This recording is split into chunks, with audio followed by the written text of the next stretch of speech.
Hey everyone, guess what? We do not have ugly swag. We have spaced out radio gear that you're going to want to wear. Why? Because no one wants to wear ugly clothing. So head on over to spacedoutradio.com and go shopping today. You'll be glad you did. And it's a great way to support our show.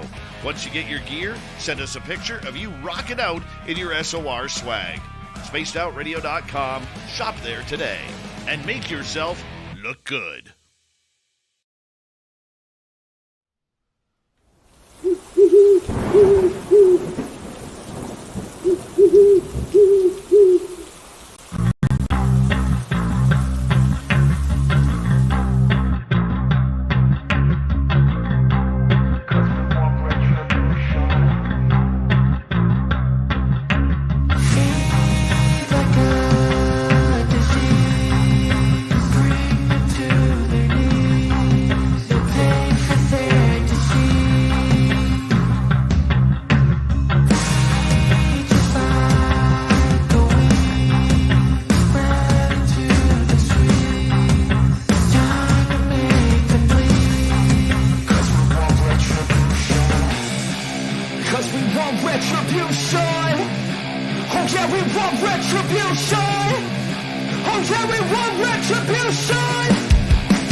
Welcome everyone to Spaced Out Radio, the after hours radio show with me, your host, Mr. Rob G.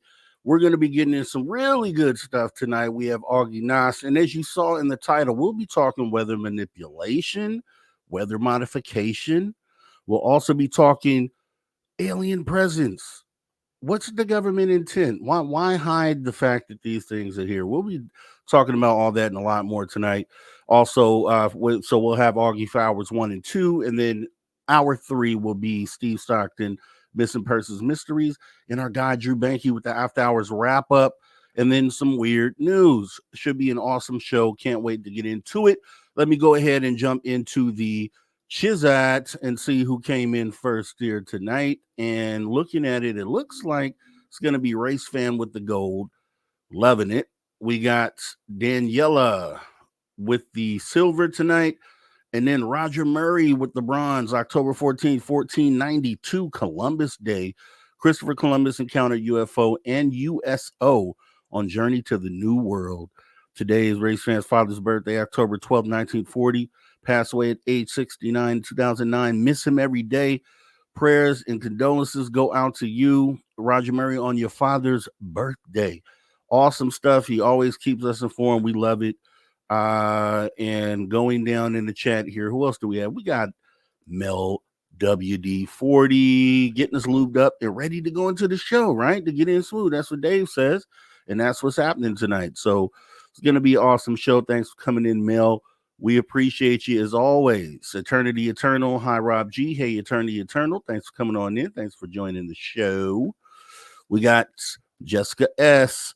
saying, Aage Nost, welcome. Yes, welcome. He's back for the second time. We're going to be getting ready to go to radio here in just a moment. Let me see who else I can get in here. Carl Bittner. Hi, Rob, and all you spacey after hours spaced out peeps. Appreciate you coming on in. Also, T-Bone is in the building. Dewey, Cheatham, and Howe. Appreciate you coming in. Getting down the list. Frankie B, thanks for coming in. Yes, lunch money. Wow. Okay. What's good, everyone? Appreciate you coming in. We got welcome to the show. Showing up here. We got Richard Minnick. We have Joe Monk. Joe Monk is here. Scott Rosen is here. And Let's see. Perminator is here too. Wow. Okay. Appreciate you. Thanks for coming in, Perminator. And Area 51 is here. Dead Fish Cheese Spread is here. Appreciate you coming in. All right, as we get ready to go to the radio show, let me actually start the podcast side real quick. Got to do that. And okay, looks like we have started the podcast side already here, which I'm going to have to stop because it's been on too long. All right, here we go.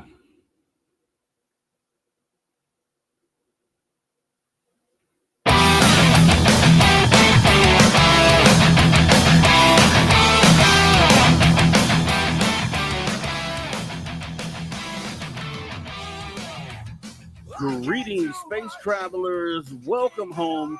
You've just tuned your dial to Spaced Out Radio, the only place where you can own the night. I'm your host, Mr. Rob G, and tonight we're broadcasting on our terrestrial affiliates across North America and digitally on digital platforms all around the world. Remember, you can access our archives for absolutely free at youtube.com/@spacedoutradio. And while you're there, please consider hitting that subscribe button. Also, don't forget to follow us on X and Instagram at Spaced Out Radio and at Spaced Out Radio Show. Our website is Spaced Out Radio, where the options are endless. You can stay up to date with SOR Newswire, get yourself some official Spaced Out swag, plus rock out the Bumblefoot, and oh so much more. So glad that we are here tonight getting this thing in. It is going to be an awesome show. We have Aage Nost back again, joining us here for hours 1 and 2. And then, like I say, we have Steve Stockton coming in hour 3 with Missing Person Mysteries. And then our guy, Drew Banky, with the After Hours wrap-up. It's going to be an awesome show. Can't wait to get into it. We're not going to delay any further. Let's go ahead and get our guest in for the night as I go ahead and get this set up. None other than Aage Nost. Hello, Aage. How are you? Hey.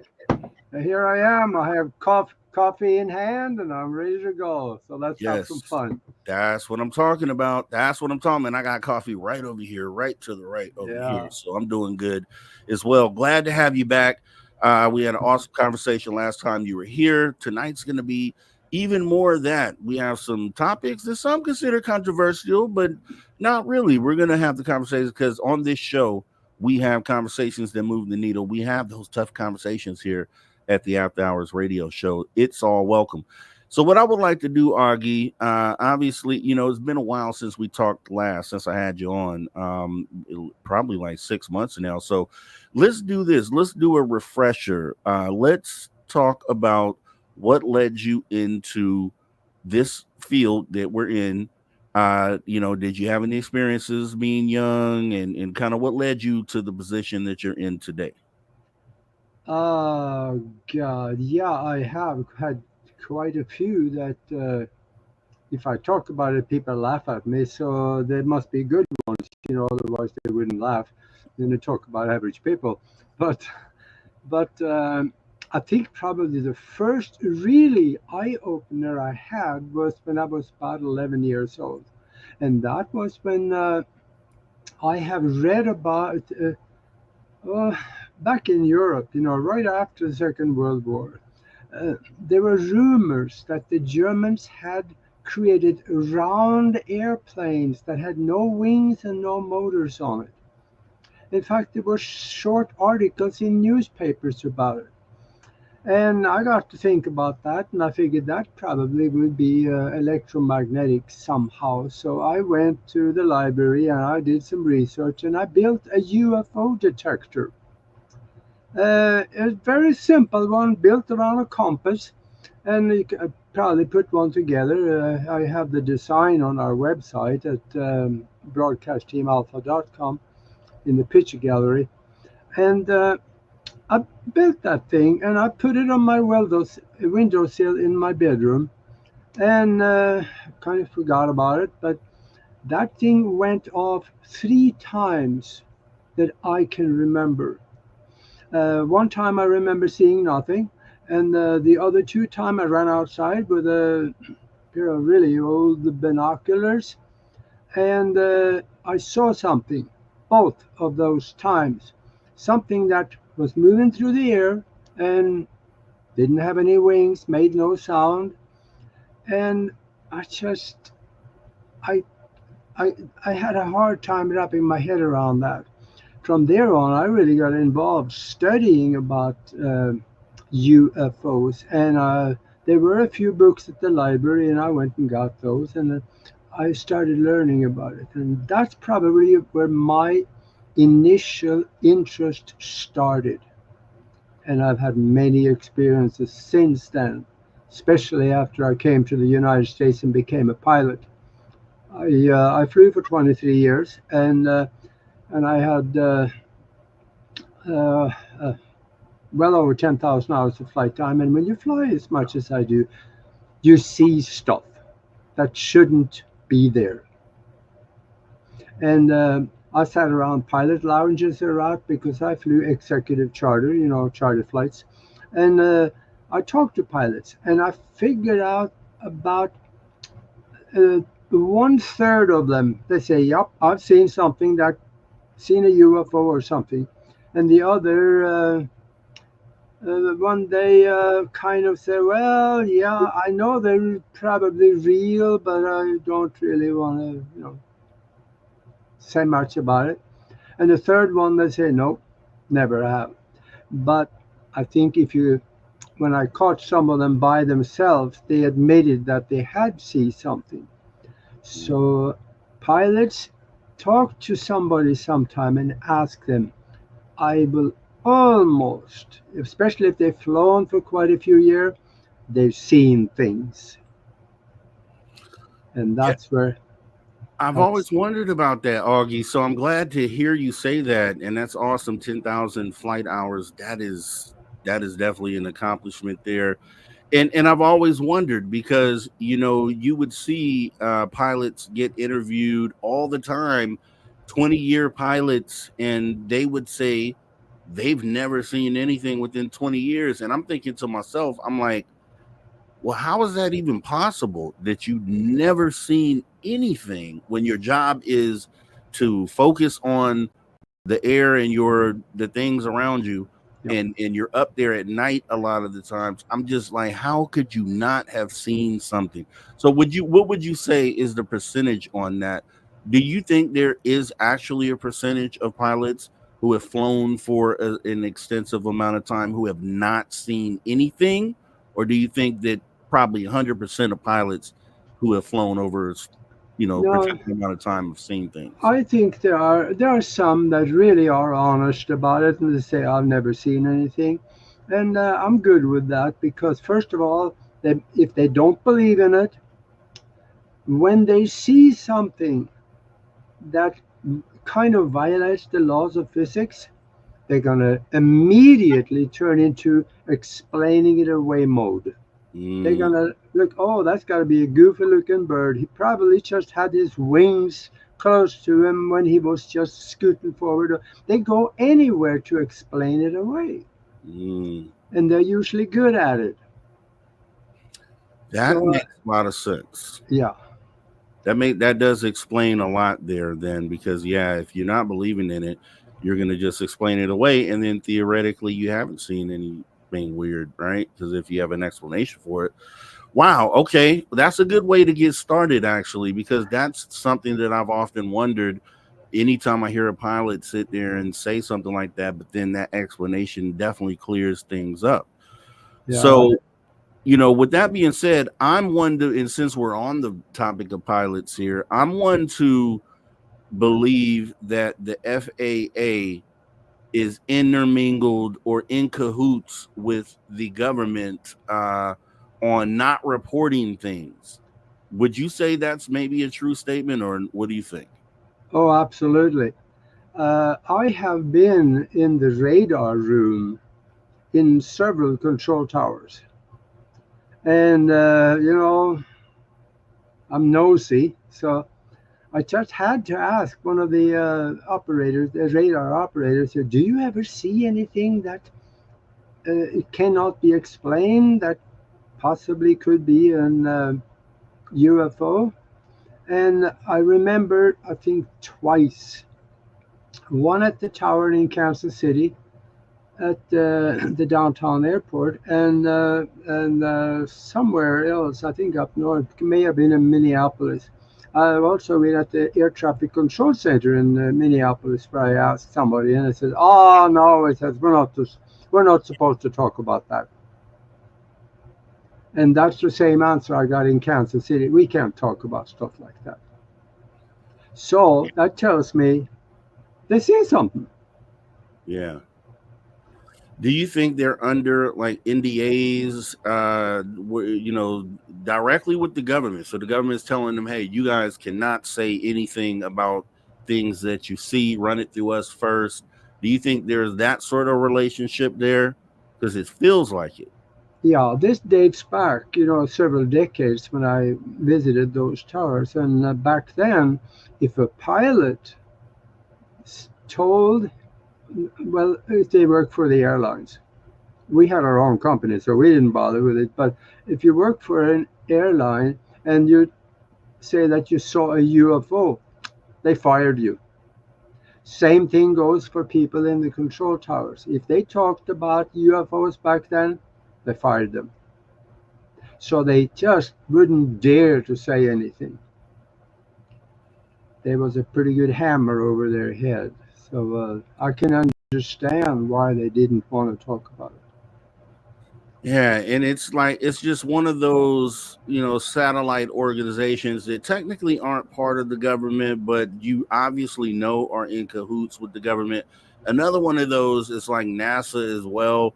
When they're in the skies all the time, they're in space, and yet they say that they Yeah. haven't ever seen anything, and it's obvious that someone is advising them on what to say, and it Yeah. definitely feels like the government. Yeah. They move their lips, don't they? Yeah, yeah. I mean, and it's mind blowing because for us, obviously, that have seen things, we know the stuff is up there. So are our eyes better than the radar that they have? Probably not. And No. so it's like if we're able to get this data just as regular citizens and human beings, then they have the data. And I think one of the things that kind of made me feel that yeah, the FAA is definitely in cahoots was when they had the Chicago O'Hare sighting. Yeah. I mean, that's just because not only was it in broad daylight and not only did pilots see it, but there was an immediate cover up by the FAA. When asked about it, they said, nope, nothing happened. We haven't had any pilots come and talk to us and tell us anything. Came to find out that was a lie. Yeah. That was uncovered.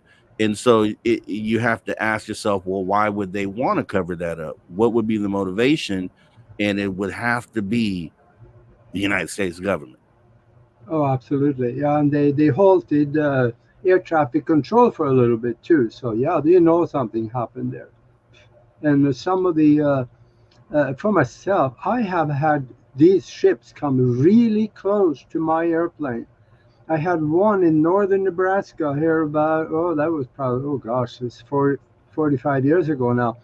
That thing came and flew right underneath my airplane, probably about 400 feet below me. Just scooted right underneath and went off to the other side. And it just totally blew me away. And I looked at that thing, and there was no question. They had windows on the side, and it was strange shape though. It wasn't round. It was kind of like a skateboard in a way, and it was just flat, but it had windows on the side, and that it wasn't that big, probably about maybe 50 feet long, something like that. So it was a small one. Evidently, what was inside, if there was humanoids, they would have been the small ones, like maybe 2, 3 feet tall, something like that. And we know those exist also. So Yeah. And so it's great, actually. I had no clue that you were actually a pilot. So this is actually excellent because I have 1,000 questions about things that pilots see, and knowing now that you've had an encounter like that in so close to your airplane, it this is one thing that I always, get upset about, is the fact that, okay, so the government covers up the fact they tell the FAA to be quiet, first of all. Then second of all, the logic is, okay, if military pilots have had close encounters with these things and they've seen them, then private pilots as well, okay, they've admitted they've seen things.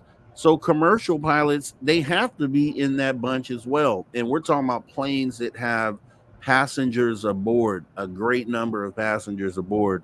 So would you feel, coming from your standpoint as a pilot and having something come as close as it did, do you, in your opinion, would you say that there's a flight risk with these things up in the air like that? There are stories, uh, actually verified stories, of objects in the sky at high altitudes that have collided with airplanes. See. I read of an airline, I think it was over in Europe, where they saw pictures of it. There's a huge dent in the very front of the airplane, or something hit the airplane and then disappeared. So it can happen, but it's probably extremely rare. And I don't think necessarily it's a flight risk so much, but I think that the paranoid side of government, they look at everything as an enemy and a risk. They look at us as an enemy, and according to their laws, we are the enemy of the state because of the War Powers Act that was placed many decades ago. They list the people as an enemy of the state. So we are they are totally paranoid because they don't want the people to know they're not the biggest guy in the playground, and they are not in charge because they have no technology to match those things, and they don't know their capabilities, so they have fear all the way through them. And that's why they are one of the reasons that they are trying to cover it up, so we don't know that they are not in charge. Well, it kind of makes sense. Yeah, Augie. And here's the thing, with that being said, the people being enemy of the state. So we touch on a couple things there. The As far as the air flight goes and commercial flights, I just had a theory, and I know you said that it's probably rare that these collisions happen, but I've always had a theory that, when we're talking about, or when we're looking at flights that have been downed, we know we've had a lot of catastrophic crashes with a bunch of people on board. We had MH370 that disappeared off the face of the earth, and then and so it and this is me throwing this out there, not saying this is what happened or this is a fact, but you would think, if there was a situation where something happened because of a collision or something involved, not even a collision, just a UFO using technology to down one of these planes, that if the FAA knew that was true, because obviously they go and investigate, the NTSB, I think it is, and they go and investigate the crash, if it was determined to be in relation to UFOs in the sky, it's obviously something that they wouldn't tell us, and they would tell us that something else happened. Because and maybe you as a pilot can help me understand this, because they'll say they'll have the crash, and then they'll say, okay, this little small sensor failed, so in turn, this is why this plane went down. And I'm not versed enough to know if that sounds logical or not. But when what do you think on that? Do you think that some of these crashes could have been, with the secrecy there, that there's a possibility that there could have been some sort of interference? And I'll just throw one example out there. Is there's I think Frank Valentic, and I always use this example because it's the one I know about. And Frank Valentic was a private pilot. He was flying. He was on air traffic control, speaking to them, telling them that he saw this thing that wasn't a plane right there in front of him, and it was tailing him or following him. And then during the conversation, they heard metal scratching, and the guy disappeared. Well, his plane went down. I guess he disappeared after that. So that was an incident where a pilot pretty much confirmed that there was a UFO present, and then right after that, he's gone, no longer to be seen. So with that in mind, is it possible that some of these commercial flights could be affected in the same way? When it comes to that particular issue, you're right. You got your finger on the pulse right there, because first of all, an airplane is such an extremely complicated machine. And pilots are supposed to understand all of that. Even where the breaker switches are, where the micro switches are, and what can happen if one fails. They're supposed to know those things. And they're rarely that the pilots do all of it, because it's so voluminous. But let's think of it this way. There is many stories of people driving down the road and their car quit, the engine quit. Exactly. And then they suddenly see the UFO flying over. And when it's gone, you can start the engine again. Okay, that engine quit because of the UFO. Same thing can happen in the air. If the UFO get within a certain amount of distance, whatever strength it is to the field, the engine in the airplane can quit. The radios will quit. And down they go. So yes, there is a danger, but extremely rare. Yeah. My whole thing is, and I can agree, it's probably extremely rare. But the thing is like, if it happens once, and then they don't say anything about it, that's one time too many. Because we know for a fact that there have been, and I use the example of like military pilots and private pilots who have said that their instruments stopped working when they came in close encounter with the UFO. So if that is the case, then for surely it would affect the commercial flight the same way. There's no difference there. There's no doubt that it likely has happened to a commercial flight. And then the question is that did it in that moment cause that plane to go down? Because and the one crash that I saw that made me even think of that was the China Airlines crash, the one where the plane went straight down, nosedive, just straight down and hit the ground. And I'm like, do you just lose control like that? Because there's supposed to be redundancies built in to planes, and I just wouldn't think that they would be able to lose control just that easily. So you can give a quick answer. We got about 1 minute till break. Yeah, okay. First of all, the aerodynamics on the airplane is of such, if everything fails, it won't go straight down. It will make turns and glides and stuff, but it will never go straight down unless the whole tail came off. Then it possibly could do it, but it didn't do that on that airplane. So I think this is something that I know the government or different factions of government know about this, but they're not telling us. So it becomes a kind of not a danger so much, but we should know about these things. Pilots should have known about it. And we're gonna hold right there actually as we get ready to go to break. Quick 30 minutes here with Aage Nost here. We're talking weather modification. Also, why is the government keeping these aliens secret? Are these planes that gone down potentially caused by UFOs? We don't know. We're talking about it. We'll be back right after the break. You guys don't go anywhere. Right here, Spaced Out Radio, the After Hours radio show.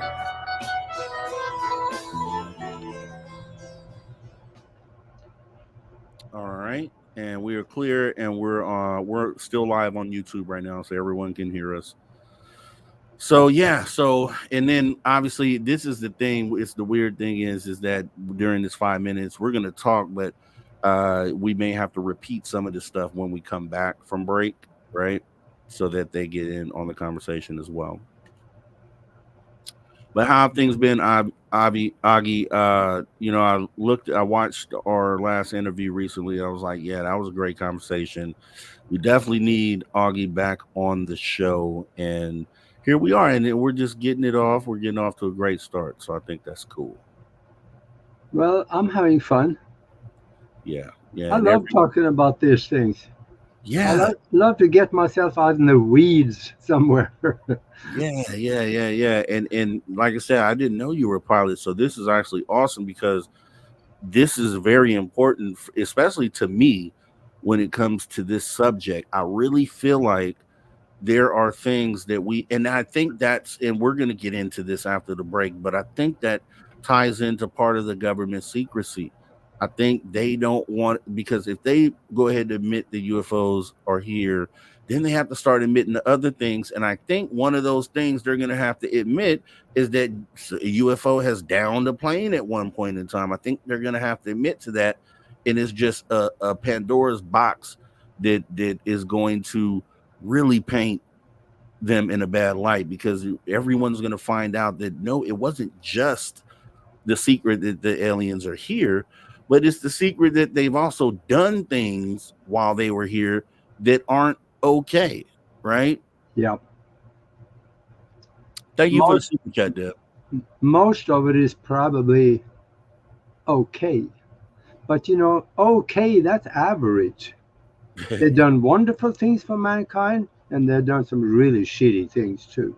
Yeah, yeah, yeah, and that's what I want people to know, because they're, in this field, and like I said, we're going to rehash this again after break, but I feel like there's a lot of people out here that just feel that there's only love and light to this, that there is no other Oh side. yeah. And it's just, I think it's because the secrets are being kept and people won't come out and admit the things that are really going on. We need to know the full scope of what it is that we're dealing with. We can't just, you can't just show us the good without showing us the bad as well. We need to know both and let us make our own mind up on what it is that we're dealing with. Yep. I absolutely agree. And We need the whole story. we got about 2 minutes. If you need to do anything before we come back, we got about 2 minutes. No, I got coffee left. Me too. Got a nice full cup sitting right here. As a host, I try not to drink during the show, so I do it when we go off camera. But I'm kind of itching to get a drink, so guys, I'm gonna do it. I'm gonna break my own rule. I'm gonna have some coffee. Yeah, but it's a good rule. Having a sip of coffee, it actually, what it does, I do it on shows when I do interviews too, because it humanizes us. Yeah, It makes people real. Hey, he's a cool guy who drinks coffee. We become closer to people because we do something. Anyway, I don't know if that makes sense or not, but no, it does make sense. So hey, maybe more coffee. Maybe look, chug, chug, chug, chug. This is what Paranormal says. Okay, it's yeah, okay. We're all drinking, and Joanne says this guy yeah, is brilliant. Says Dead Fish Cheese Spread. That's what I'm talking about. I'm telling you, these are the type of people we have come on. People that have a genuine intent. You guys all know that out there, and that's, I have a nice little Rolodex of really good people who have a good mindset, and Augie's one of those guys, and this is the reason why he'll be back and back and back and back and back. So we got about 1 minute left. all right, okay. I have one other story where I got really close to a UFO. I could tell that if you think there's time to do Oh, it. we're definitely going to get into that, and Okay. then we'll kind of merge into the weather stuff Yeah. towards the end of the hour. Yep. That'll be all right.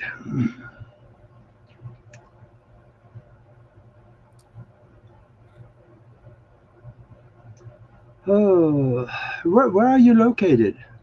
I'm out in Southern California, about an hour Oh, north of ah. Los Angeles. Oh, Southern California. When are you moving?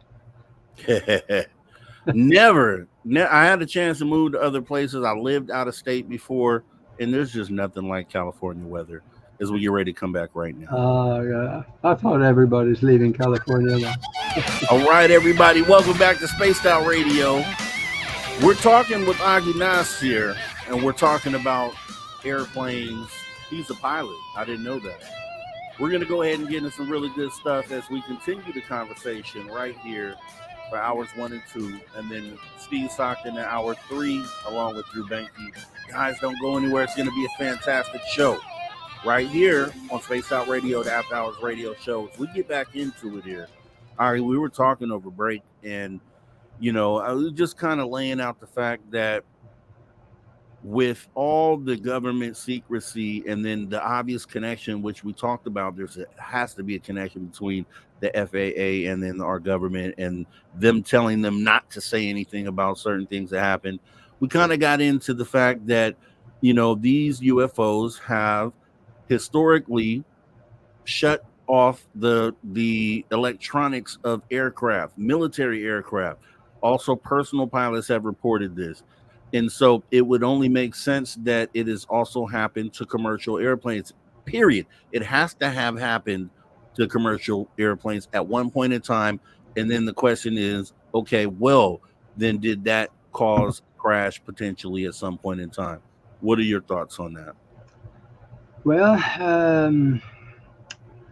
I would say when it comes to a very complicated machine as an airplane, which has some very low voltage electronic components in it, even a small electromagnetic field can interfere with it. So I think it is very possible, but it is extremely rare. That's my opinion, and you know what they say about opinions. Well, yeah, no, and that's actually a great point. Yeah, extremely rare, but doesn't mean 0%, No, right? So we could have at least 1%, even half of a percent is a percent too many when we talk about 200 people being aboard a plane and then all lives lost over one incident. And even if one of those flights happened behind a UFO and we're not being told about it, then I think that creates a false sense of security. I've said this before. I've said, finding out that UFOs affect planes when you're on a commercial flight, I'd rather find out on the ground and know this now than at 35,000 feet when the engines just shut off and now the plane is in a tailspin and then we're all gone. But the problem I have is that you're dealing with the government that would allow that to happen, because we know it's had to have happened before. At least the affecting the plane, I won't go as far as the crash, but I'll say they've at least affected a commercial flight in some form or fashion at some point. So to not tell the people that this is what's going on, you have people that have a false insecurity when they board a plane, thinking everything's going to be okay, not knowing that there is the risk that and we know that these UFOs are often seen around commercial flights, often, and at any moment could be one of those times where they shut off the electronics and then here we go. But dead men tell no tales is what they say as well. So there'd be no way to find out exactly what happened from the people on board, because they're gone. They're all gone. yeah. So I don't know what you feel about that. I would think though that when you consider the amount of people flying compared to the amount of people driving, it is much safer to fly than to drive. So Yeah. if I was going to go to the East Coast from here in Tucson, where I am, I definitely not going to drive. Well, besides, it'll take 3 days to get there. So, but it's much safer in the air. And I can agree with you there. And I think it probably, they've always said that, that you'd have more of a risk of being killed in a car crash than a plane crash. And we know there's just at any moment in time, even right at this moment we're talking, there's thousands, I'd say hundreds, maybe thousands of planes in the air right at this very second that we're talking. So that just shows that the success rate is pretty high when it comes to flying. But we also know that the success rate for a pilot coming in contact with the UFO or seeing something is also high as well. You stated that you had a story about another encounter that you had while flying a plane. Did you want to tell us about that? Yeah, that was probably just as interesting as the first one I told you, because I did quite a bit of medical flights, emergency flights, and there were one time I was flying out of Omaha and going to, I believe I was going to the burn center in Houston with a passenger in the back. He was burned up. And there was a doctor back there and two nurses. And they were nursing him, to get to the burn center so they can put him in hydrogen peroxide and, start revitalizing some of the skin. But we were going in and out of the clouds. There were not bad weather. There was just average, but in and out of the clouds. And at one point, we broke out of a cloud, and there was a clear space in between. And I was in the left seat, being the captain, and I had a co-pilot with me. And I could see out of the corner of my eye, there was a black object that came across our field. And it was long, it was flat in the back, and then tapered off like a pencil in the front. Mm. And it was going across really fast, probably about 3 miles or so ahead of me. And when you're at 24,000 feet, that is really close. Yeah. So it was just coming at our altitude, just scooting across. And it probably took no more than about, from the time I saw it out here, moving across until the other side, I don't think there was any more than 3 to 4 seconds, and it was gone. And it was just black. And I sat there for a few seconds and said, did I really see that? And I looked over to the co-pilot and I asked him, did you see that? He looked at me, and then he looked straight ahead, didn't say a thing. And I asked him again, what was that? Did you see that? He didn't say a thing, just stared straight ahead. So I left it alone, and we got to where we're going, and, came on back. And I seem to remember I asked him one more time, did you see that thing? And he never wanted to talk about it. Later on, I found out that he was he was a Mormon and very much into Christianity, and it doesn't say in the Bible, it's a demon. So I can understand that. I'm good with that. That's fine. So he just thought it was something that was bad, a demon or something like that. So he didn't want to talk about it. But that thing, that pencil came really close to us, and the same altitude right in front of us. So when we were talking earlier about the danger of collisions, let's say if I had taken off, let's say about 20 seconds earlier, we could have met that thing. Yeah. Yeah, some people say, well, these things move so fast that to them you're moving in slow motion, so they can actually get out of the way in time. There's never the risk of collision. Yeah. And I can understand all that, and I can understand the logic behind that statement. But the thing is, and the thing I always point to is just there's been incidents where these things have trailed craft. They have literally sat there on the wing of a craft. They have sat there and kind of went around the craft as it's flying through the air. And there have been reports from military pilots and private pilots that they have shut off their electronics. And so, being what that is, even without a collision, there likely has been some sort of interaction between commercial flights and UFOs. Yeah. With that being said, that kind of getting into the whole government part of this, that's why I said I think the government intent on why they keep this a secret from us, the alien presence, is because I think if they admit that extraterrestrials are visiting us, that these things are in the sky, that they then have to admit a long list of other things, and a lot of things that would make them look really, really bad, amongst things like, hey, maybe they did bring down a plane or two. Now, with that being, when I said that, you mentioned earlier that governments are seeing the people as enemies of the state.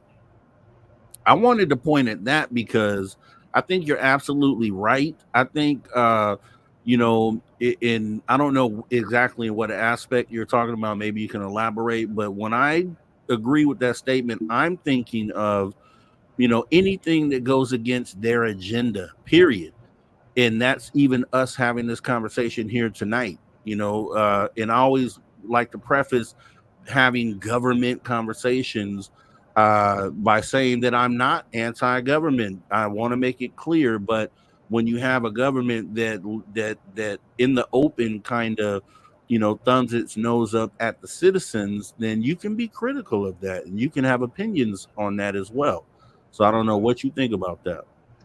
Well, yeah, to us, to the government, we're just a milk cow for them. That's really all there is. And to follow you on that one, I am not anti government either. I am only anti corrupt government. There's a huge difference between those two concepts. And the thing about it is that I don't necessarily think the whole government is corrupt. The guy that's working in the pens at the dog catcher's office, he is not necessarily corrupt. Right. Neither is the guy sweeping the floor in the front of the IRS office. No, they are honest, good, hard-working people in government.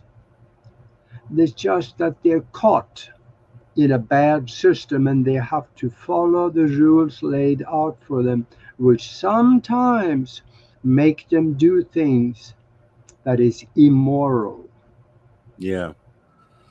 Immoral is a good strong word there. And Yeah. yeah, and when we talk about the government, because we don't know the departments or parts of the government that are literally making the entire government look bad. We just know that 100% of the government isn't involved in the cover up or the secrecy. Yeah. We know the portion is. So unfortunately, it's the few probably making most of them look bad. But what would be your idea on why, aside from there's probably a whole bunch of other secrets that go along with just the fact that these things are here, what would be some of the reasons you would say they are keeping this secret? What do you think their focus is or their purpose is for doing that? Well, the government, or should I say the corporation, because we don't have a government anymore. The government was done away with in 1871 when they created a corporate entity to run the country and threw the Constitution in the trash. So what I now call the Constitution is a corporate charter. Mm. Now, I would say that there's only two agendas in Washington. One of them is money, and the other one is power. And not necessarily in that order. And if anything gets in the way of one of those, they will cheat, steal, plunder, and murder anybody that gets in their way. Yeah. And we have seen that many times. I was the victim of that one time. They tried, but it didn't work. So now The government, as we know it, is kind of necessary in our society because there are so many helpless people out there. They rely on the government aid, and there is rightfully so. There are handicapped people that need help. Though what they did in the 18 to 1900, church took care of that, family took care of that, which is actually a better situation. But now that stuff don't work anymore. So now the government have a place. We finally got Social Security, which was never meant as a retirement program. It was just a savings program initially. But it has its place. So we kind of need it for the people that need government. Personally, I have no use for them. I can take care of myself. But on the other hand, I would say that the people that is in the field, working for government in the field, they are mostly good people. Yeah. They're placed there to do a job, to help people, and a lot of times they do, but there are bad apples among them too. When you give a person just a little bit of power, they become almost unmanageable sometimes. Power is a drug. Yeah, I was just gonna say that. That is a fact. And so, with that being said, power is a drug, right? So, okay, so human beings, government in this case in particular, what I'm about to talk about here, is they have had the idea that they can just go ahead and do things like manipulate the weather, right? And so I hear that that's done. So I hear two things, two sides. I hear is done for purposes that are good in nature, as far as like getting rain into areas where doesn't necessarily come, or where someone may be experiencing like a 10-year drought. So they have done things to kind of alter the weather. So as we're jumping into that conversation, Yeah. as a pilot, have you noticed anything while in the air? If you're thinking back now, looking back, have you noticed any of those activities taking place in the air? Some things that you question, like, wow, what is that? And that may be related to the whole weather modification. Yeah. That is one thing that needs a little qualification for that, because the answer is yes. And but before we go there, let me spend 60 seconds Yeah. and explain something about why the dark side of government keep the UFO and the extraterrestrial presence hidden. Yeah, definitely. I get that question every so often. Why in the world would they hide something like that? Well, if it became common knowledge that the extraterrestrials are here, we want to meet them. We want to have conversations. We want to have them over to the house for coffee. And we want to associate with them. And they may not want to lie to us as government do every time they open their mouth. So they would tell us things like, you're doing it all wrong about healthcare. If you do it this way, you will have no disease anymore. You're doing it all wrong about energy. Here's a device that will replace oil. And they will also tell us that, why do you have slave labor camp for people on the moon where you are manufacturing things that you bring back here? You shouldn't do that. There's 2 million people living on the moon. Why? We would find out the secrets that government have, and they are fighting tooth and nail to make sure that do not happen. Yeah, and we'll kind of continue with that because we only have about 4 minutes till we go to break anyway, and we'll move into weather modification for the second hour. Yeah, I agree with you on that. It's definitely about money, and they definitely don't want a situation where they don't have power. That's kind of how I look at it. It's like anything in relation to power and money, they don't want to lose that, because I Yeah, guess if the dollar goes away, then things change immediately. Like if it's not about money anymore, then do you worry about power? And then in that case, then do you have war? And the extraterrestrials, I feel like they definitely have an opinion on the way things are being run here. And I said this the other day. I'm like, they may not agree with the few ruling over the many. That might be a model that doesn't work for them. They just yeah, don't go with that. Another thing is that you know I am under the impression, and just a theory really, is that maybe they don't like the idea of the technology that we have, or that almost that we aren't supposed to be going down a technological path. And yeah, then I kind of related that back to maybe that's some of the reasons why some of the previous civilizations disappeared when they got to a certain level of technological advancement. Right after that, they seemed to have disappeared. And maybe the ETs were the cause of that. And maybe they just don't agree with that sort of structure. And here we are at this moment doing it all over again in the same fashion. And, yeah, maybe they have told the government, because some people say they've met with the government before. I don't know. But maybe they said, hey, you guys have to change this or do this a different way, or else X, Y, and Z. And the X, Y, and Z, we don't know because we're not privy to it. So I don't know if you yeah. have anything to say to that. I mentioned that there's 2 million people on the moon, and I know because I've seen it. But there's a way you can see it. Go to YouTube. There's a guy in Canada. He calls Bruce Schwartz. He has a site called Bruce Sees All.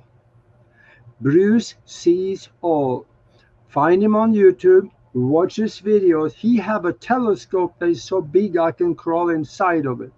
When Wow. he focusing on the moon, he gets so close you can see square buildings and streets in between it. There Wow. are buildings, there are structures, there are pyramids up there. I got NASA prints of pyramids on our website at broadcastteamalpha. And Bruce sees, or you will see, huge ships that is miles long floating across the surface. He has videos of it. So go check that out, and you can prove it to yourself by seeing it. And what is it called? Because I want to bring that up over the Yeah. break. Bruce, Bruce, Bruce Sees All. Okay. All right. Yeah, I want to bring that up. Maybe that's something that we can look at for a moment in the second hour here. As we get ready to go, we got about 30 seconds here. So we're getting into some really interesting stuff here. I like Polly Rodderman's comment saying they don't like the idea of what we did with that technology. Yeah, and I can agree with that. And just another thing that made me think about that is a lot of people who talk about the inside of an ET craft, there isn't anything technological in there. From what people say, they say it's just smooth surfaces and no real interfaces or no real this or that, and they control it with consciousness and the energy of the mind. So that makes me think that maybe they aren't using technology in the state that we think of it as, and maybe it's something totally to the right, so totally different than what we consider technology, even though we say they're more technologically advanced. But you guys don't go anywhere. We're going to be right back right after this break. Hour number 2 with Aage Nost. See you in just a minute. Conversations that move the needle. Conversations that move the needle. You're listening to After Hours with Mr. Rob G on the only place where you can own the night. Spaced Out Radio. Spaced Out Radio. You've tuned your dial to the right frequency. All right, Augie, we're off camera for 5 minutes, and I'll see you in just a minute. Okay, that gave me the chance to.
everyone. Welcome back to Spaced Out Radio after hour number 2 with me, your host, Mr. Rob G, and back with our guest, Aage Nost, as we get ready to come back from radio in about 30 seconds here. I definitely wanted to take a look at what, let's see here. I had a comment from Richard Minnick. Says he wants to buy Rob some new music. Hey, guess what? New music on the way, buddy. I'm already looking into that for you. So doing it just for you as we ready to come back in 10 seconds here.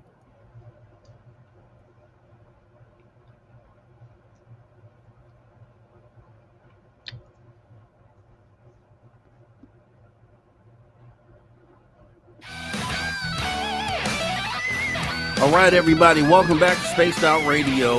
After hour number 2 with me, your host, Mr. Rob G, as we come back here with our guest, Aage Nost, talking about just a bunch of different stuff. We're just going down the rabbit hole tonight, talking about weather modification, what is the government intent, why are they keeping things secret.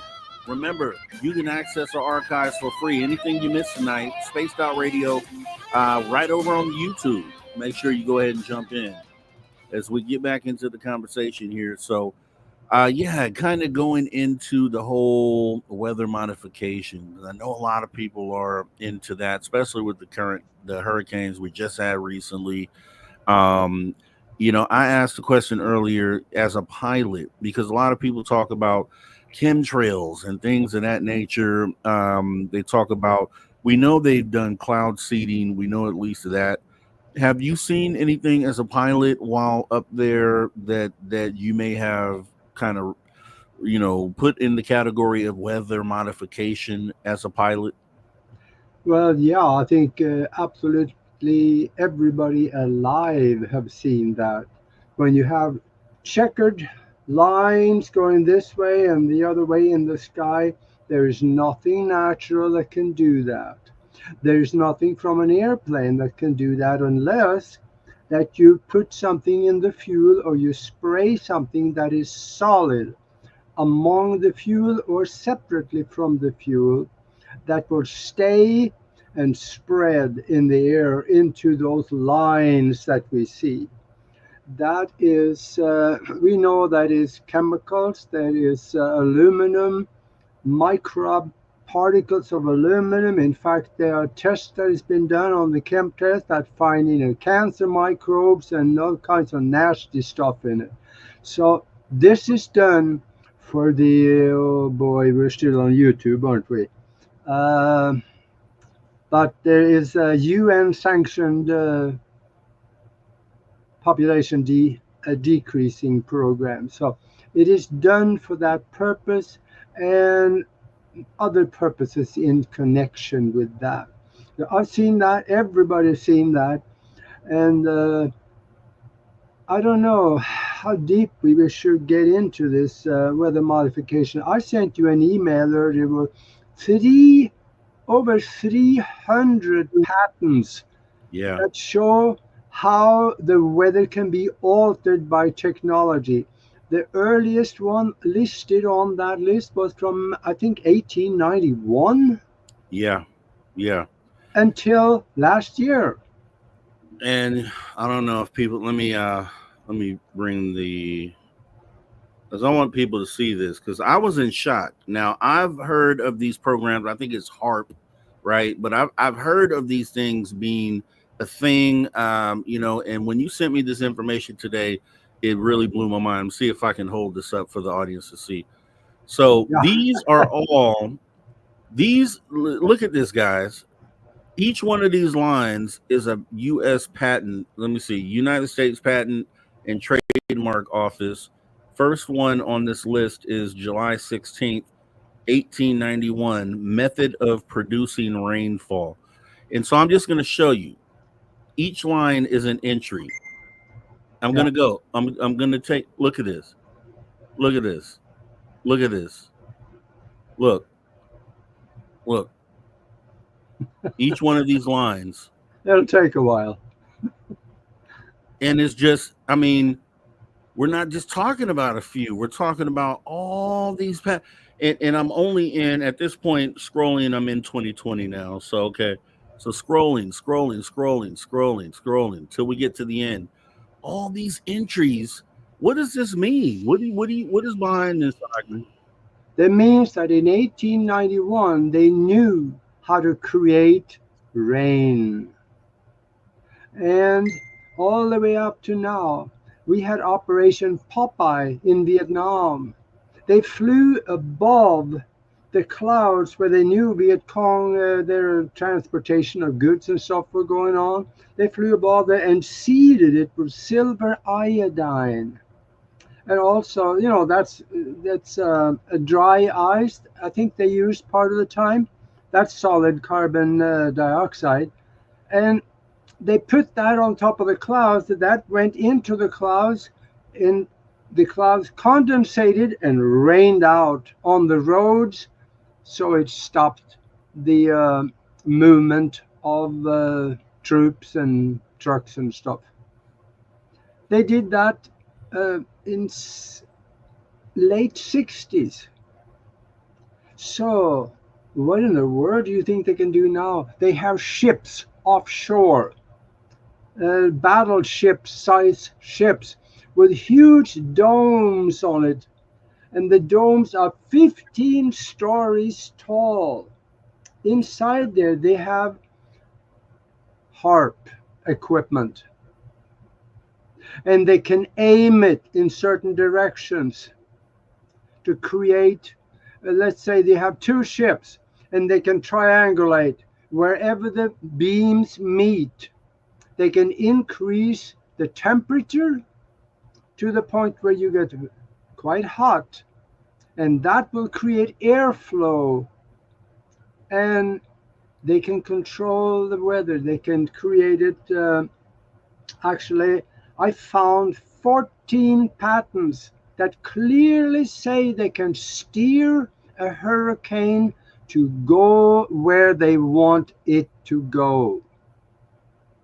Wow. Now, we had two of them here in the last 2 weeks, to maybe close to 3 weeks. And there was nothing normal about these two. Yeah, talk about that. The thing about it is that the last one here, Milton, it was heading straight for Tampa Bay. But there is a military installation at Tampa Bay. And right before it hit shore, it turned right and went away from Tampa Bay. It turned, weather experts, they say that was strange. Now, I'm a pilot and I am trained in looking at weather charts and radar charts. And I can interpret a radar charts of what's in it. And I find things in those radar charts that you see on TV and videos on YouTube that should not be there. There are energy spikes, straight line, green lines going through it. They're short. They show up for about 3 seconds and go away. That's not normal. There's nothing normal about that.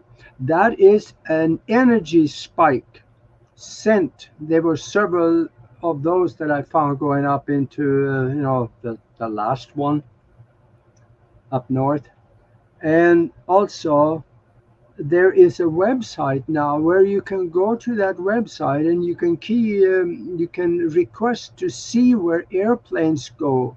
I think it's globally, but at least in United States and Europe, you can see airplanes going, and you can see their track that they're going or where they're going. The one guy that video was on YouTube. That's where I saw it. He saw that over where the most of the rain came down in North Carolina, there was a plane going back and forth over there where the heaviest rain was. That tells me there was cloud seeding going on. That is providing, of course, that that video was real and it was not doctored. I don't know that because it was done by someone else. But it looked real. It looks like it would be if it was real. So who is doing that? And I kind of want to go over some of the techniques, I guess, for weather modification. I have one here listed as cloud seeding, which pretty much everyone knows what that is. It's one of the most widely known weather modification techniques. Involves dispersing substances into the clouds to encourage the formation of precipitation, such as rain or snow. There's the hail suppression. There's also fog dispersal. There is hurricane and storm modification, which is supposedly to reduce the intensity and altering the path of hurricanes to minimize damage. Projects like Project Storm Fury from 1962 to 1983, funded by the U.S. government, attempted to seed hurricanes with silver iodide to weaken their intensity by disrupting the inner storm structure. However, the results were inconclusive. They have geopolitical and military uses, which is some of what you covered. Historically, weather modification has been explored for military purposes. During the Vietnam War, the U.S. military conducted Operation Popeye, 1967 to 1972, a weather warfare project where cloud seeding was used to extend the monsoon season over enemy supply routes, making them muddy and difficult to navigate. This operation was an early instance of the strategic use of weather modification in conflict. Following the discovery of Operation Popeye, the Environmental Modification Convention, or ENMOD,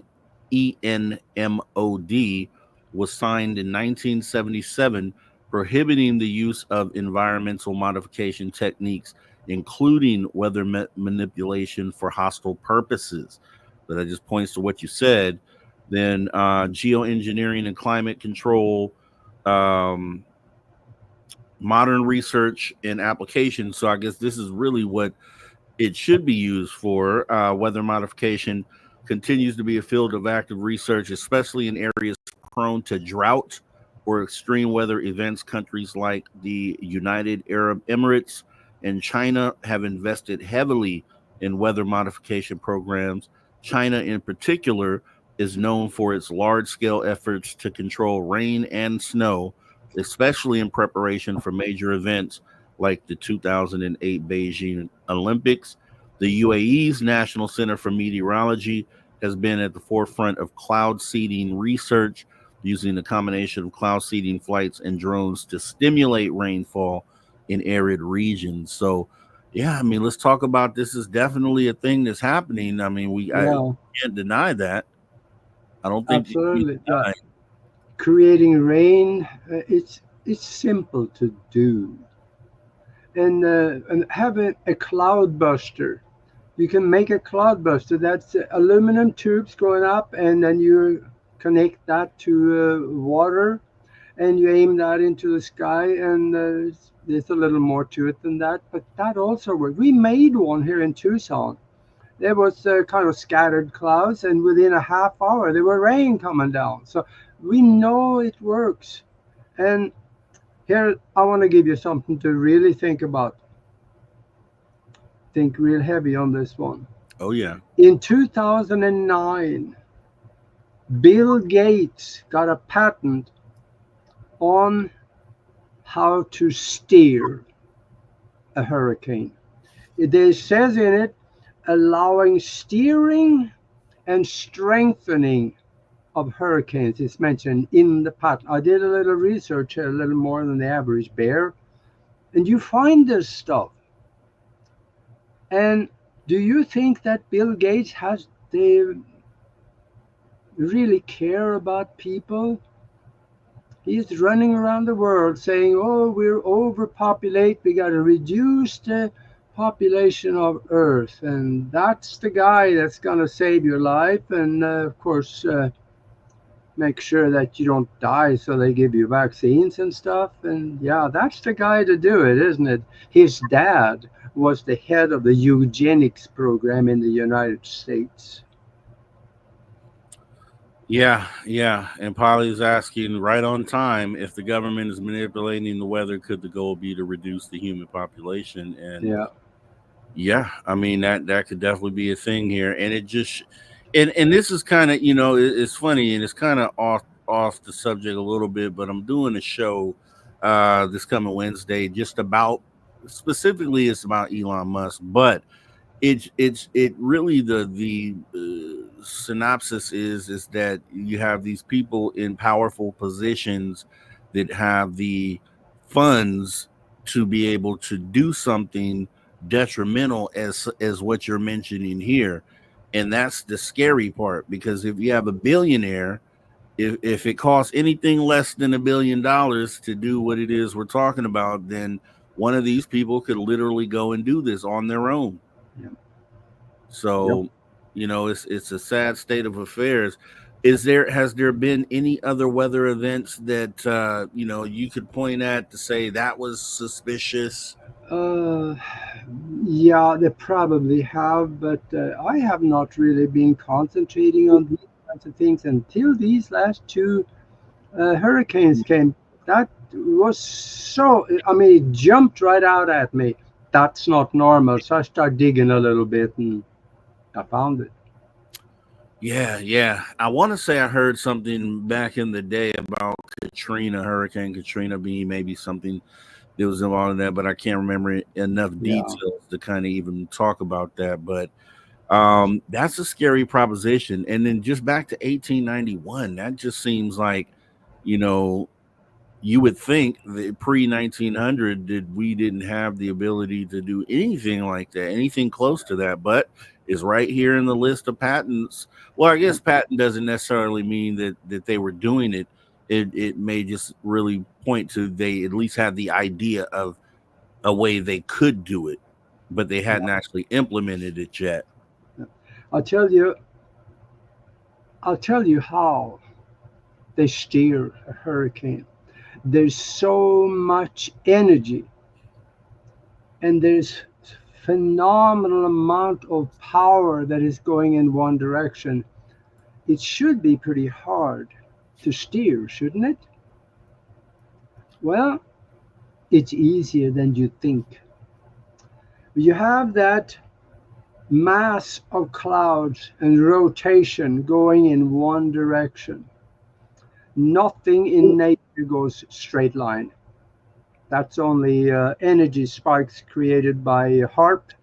And they say that it also NexRad is involved, but I don't know about that because it's a little different technology that doesn't have the same amount of power. But if the hurricane is going in one direction, let's say you want to steer it to, let's say, to the right. Then you induce energy left side of the hurricane. You spike and you increase the temperature in that area. And when you increase the temperature, the air expands. It starts creating a bubble of hot air, and the bubble goes up to the side on the side of the hurricane, and it pushes the hurricane over to the right.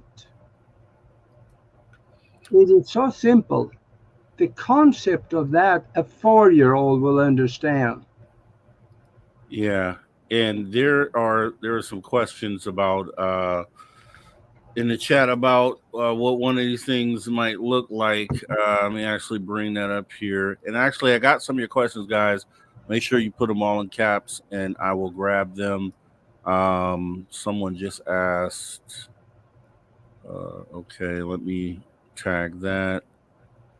Okay, I think it was Carl Bittner. Carl Bittner asked, where can I find a picture of the ships with the 15-story domes which contain HARP antennas? Here's what I'll show you here. I found something actually is what we're talking about here, and that would be let's see, window, this one here. That's the one. No, that's not the one I was thinking of, but that's one of them that they have. Yeah, and it's on a flotation. It looks like one of those oil derrick sort of things, but this actually is on floaters, so it floats and you can move it all around anywhere in the world.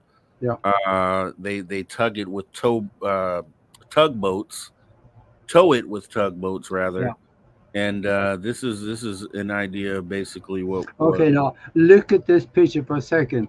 Right in the middle, at the very bottom of the bubble, there is a dark, tall spot right there. That's a human. See that's 6 feet. That can give you an idea how tall this bubble is. Do you see that person standing there? Yeah, we're at right about here. I don't see your Oh, you person. don't see the arrow on the screen. Okay. No. But it's right at the bottom of the bubble, in the very middle of the contraption. You see it right there. There's a person. There's several people standing right there, and they're between 5 and 6 feet tall. So then the SARC's 18, 36. This is about 60, 70 foot tall bubble. Yeah. I mean, you figure this is a helipad right here. Yeah. And so a helicopter on there, and it's at least 6, 7 helicopters tall, if not taller than that. Yeah. So, yeah, I mean, this is definitely something they have out there floating around. So, I mean, we can see it's a thing for sure. So that's an idea, just to give you an idea, since the question was asked, and I actually wanted to see that myself. So that's what we got, and it's out there, guys. So, I mean, I think that's kind of, once again, kind of putting out the evidence of what is, what's out there. And I think that's evidence to show that, for one, the patent list that you saw regarding the weather, which is, would you say 300 entries? It's probably at least. Yeah, just a little over 300. And we're talking about patents back to the 1891. This all stuff you guys can look up. And you can't make this up, folks. I know, and it sounds so bonkers. And so, what do you think? Do you think, there was a movie, I think it was Contact, and with Charlie Sheen, and they had discovered the aliens being here on the planet, and the aliens were here, changing the temperature of the planet to something more suitable for themselves, and with the plan of getting rid of human beings in the effort to do so. And I've looked at global warming, and that's obviously a touchy subject, right? But that could be looked at a few different ways. It could be literally us destroying the planet, like with all the carbon dioxide up in the air. It could be that. It could be definitely maybe even a natural cycle of the planet defrosting after the ice age, or it could be a situation where maybe it's like the movie, where you have these things that are here from another planet, and maybe they're acclimating the planet to something that's more suitable for them. Those are things I've just thought about when thinking about the planet warming up. And maybe, I don't know, maybe weather modification is a tool they can use to kind of combat that. I don't know what you think. I think you are right. I think the one that is at the very top of the pyramid giving orders is not human. It goes off the planet. I think there's someone out there that is infiltrated governments and heads of state to give them something that they want more than anything else in order to do their bidding, in order to terraform, that's the wrong word because we are terra, but still changing the environment on Earth so we will go away, but they can live here. I think I did a show on that about 4 years ago, and I found a bunch of stuff that proves that is the case. And a lot of Christians and religious people that say, oh yeah, they're all satanic. That means Satan is involved, right? I'm not worried about him. He's working full time in Washington, so he had no time for me. As we get ready to go to break, hold right there, Augie. We're going to break right now. We're getting back to the last half of this hour, second hour, right here on Spaced Out Radio, the After Hours Radio Show. We'll be back with our guest, Aage Nost. As we get ready to bring it home, you guys get the questions in order. We're going to be asking them. Stay tuned. Don't go anywhere. A lot more of the show is left.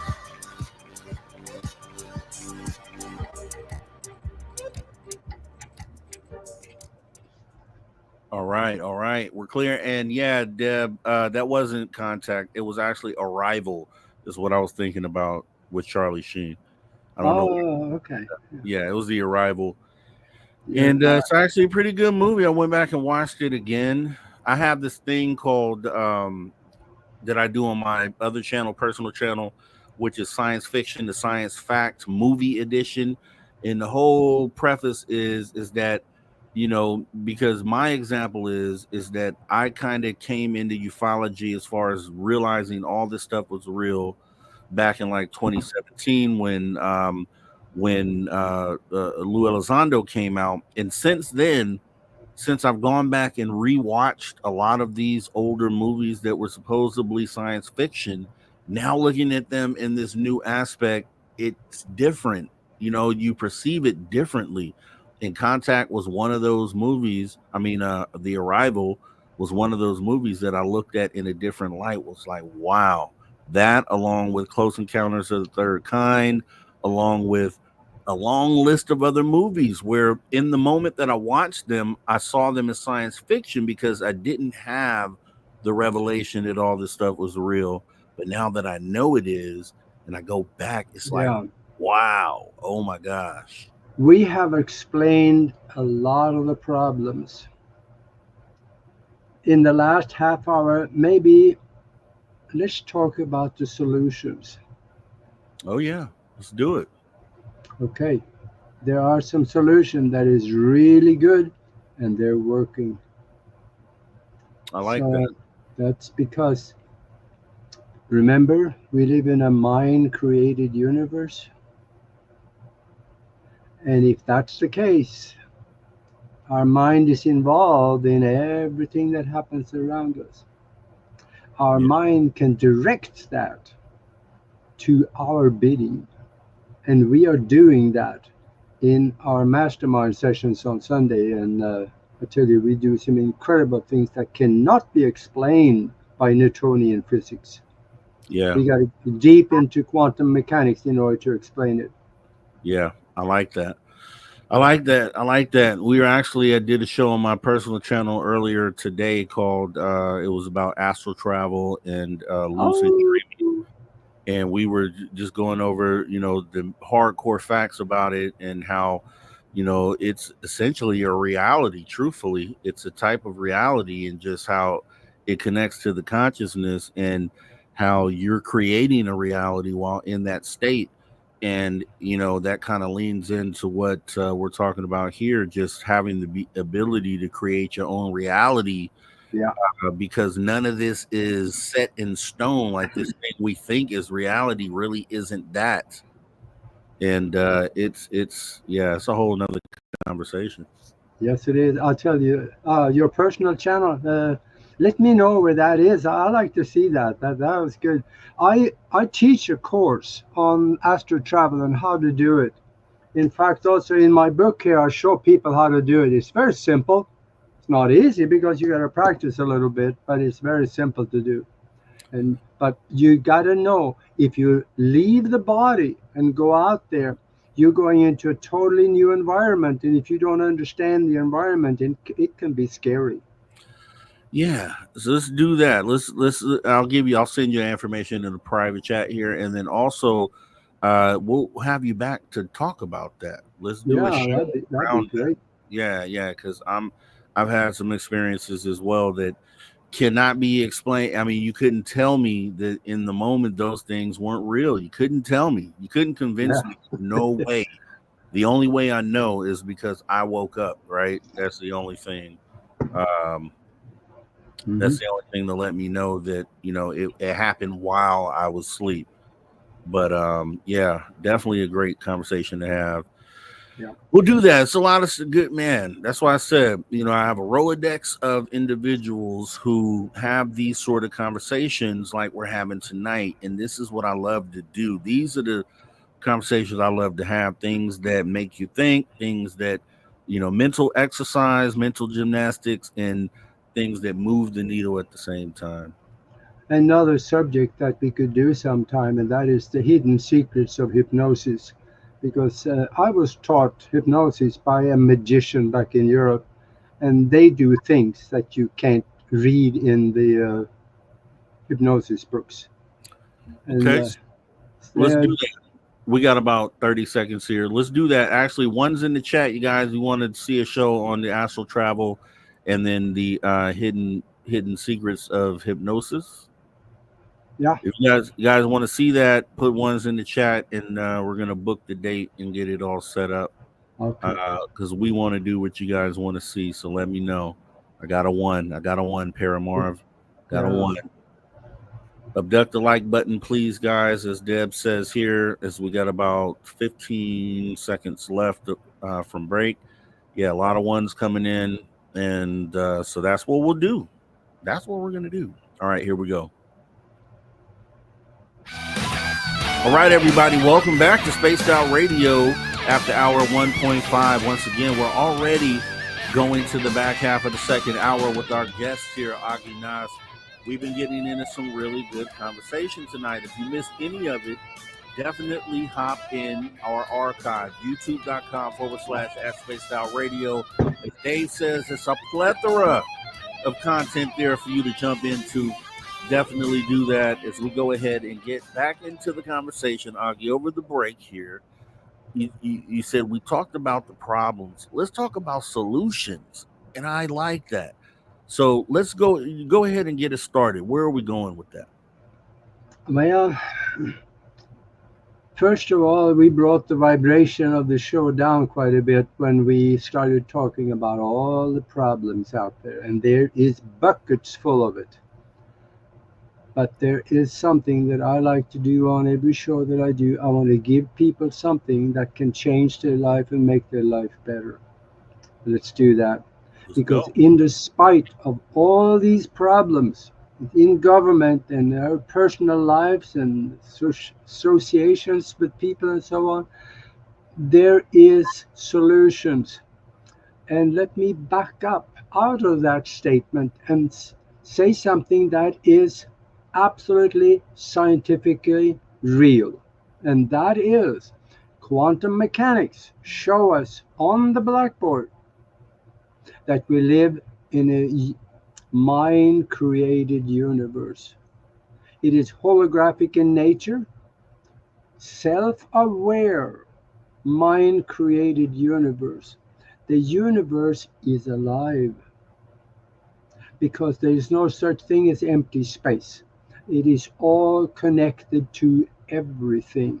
It is not just a double slit experiment that show that. There's many others, like Helmut Schmidt over in Germany. He showed scientific experiments that you can actually alter the past. Now, wow. Take that one and put it in your pipe and smoke it. Yes, you can. He did. And because our mind is involved in what we create around us. Yeah. If that's the case, hang on to it, because then we should start thinking different than what we normally do. We should start thinking in possibilities. Decide what good things we want in our life. Create a mental image of it. Feed it with emotion. Vivid, colorful images around it. Decide what people you want around you to be part of it. Feed it with intention. Like, I'm gonna do that. I'm gonna have that. And then feed it with love. That is a spiritual language. All those things are part of the spiritual language. The spiritual language is not one of words. Words are worthless, basically. Yeah. It's the emotion and everything that goes with the words that the universal mind understands and get in the game with you to help you create. Now, having said that, how do we do that? Well, one of the ways you start out is start learning meditation if you don't already do it. Meditation, that don't mean sit there and stroke your goatee and say Om. No, just quiet the mind and call it quiet contemplation, call it prayer, call it go and be still, like it says in the Bible. Be still. They didn't mean sit still and don't move your hands and your feet. No, they said still in your mind. That's what they meant. So meditation can be many things. You are meditating every time you sit down to watch TV, because the 60 cycle frequency is one that will put your mind to sleep, and you will receive everything that comes off the TV and bypass the conscious mind going into the subconscious mind. They are programming you. No wonder they call it a TV program. Wow. So now, in order for us to create good things around us, we gotta know what we want. A lot of people don't. I say, oh, well, whatever happens, happens. Yeah, I guarantee you it will happen. No. Set short-term, medium-term, and long-term goals.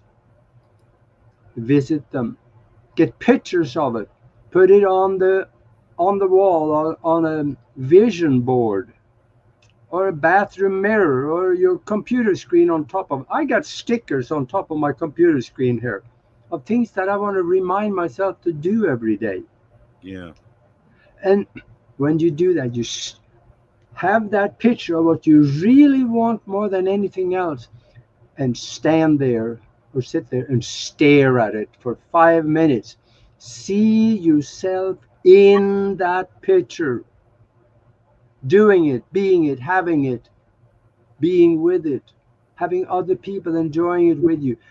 Live it in your mind before you get it, and then induce gratitude for already having it now. Feel it like you have it now. This is what I teach people how to do in this book. Spiritual science, higher conscious thinking, and how to access the universal consciousness. This book will teach you how to use your mind in ways you normally would think would be impossible. If you want to get a taste of this, join us on Sundays. We have a mastermind session where a good-sized group of people get together and we decide what we want to concentrate on. We go into a meditative state, we live it in our mind, and we concentrate in focus. All of us together, we join our minds together and we concentrate on, focus on one thing. And often it happens. To give you a quick example, I just got to do this. It's just one example. Please There was do. a lady was basically on her deathbed with COVID.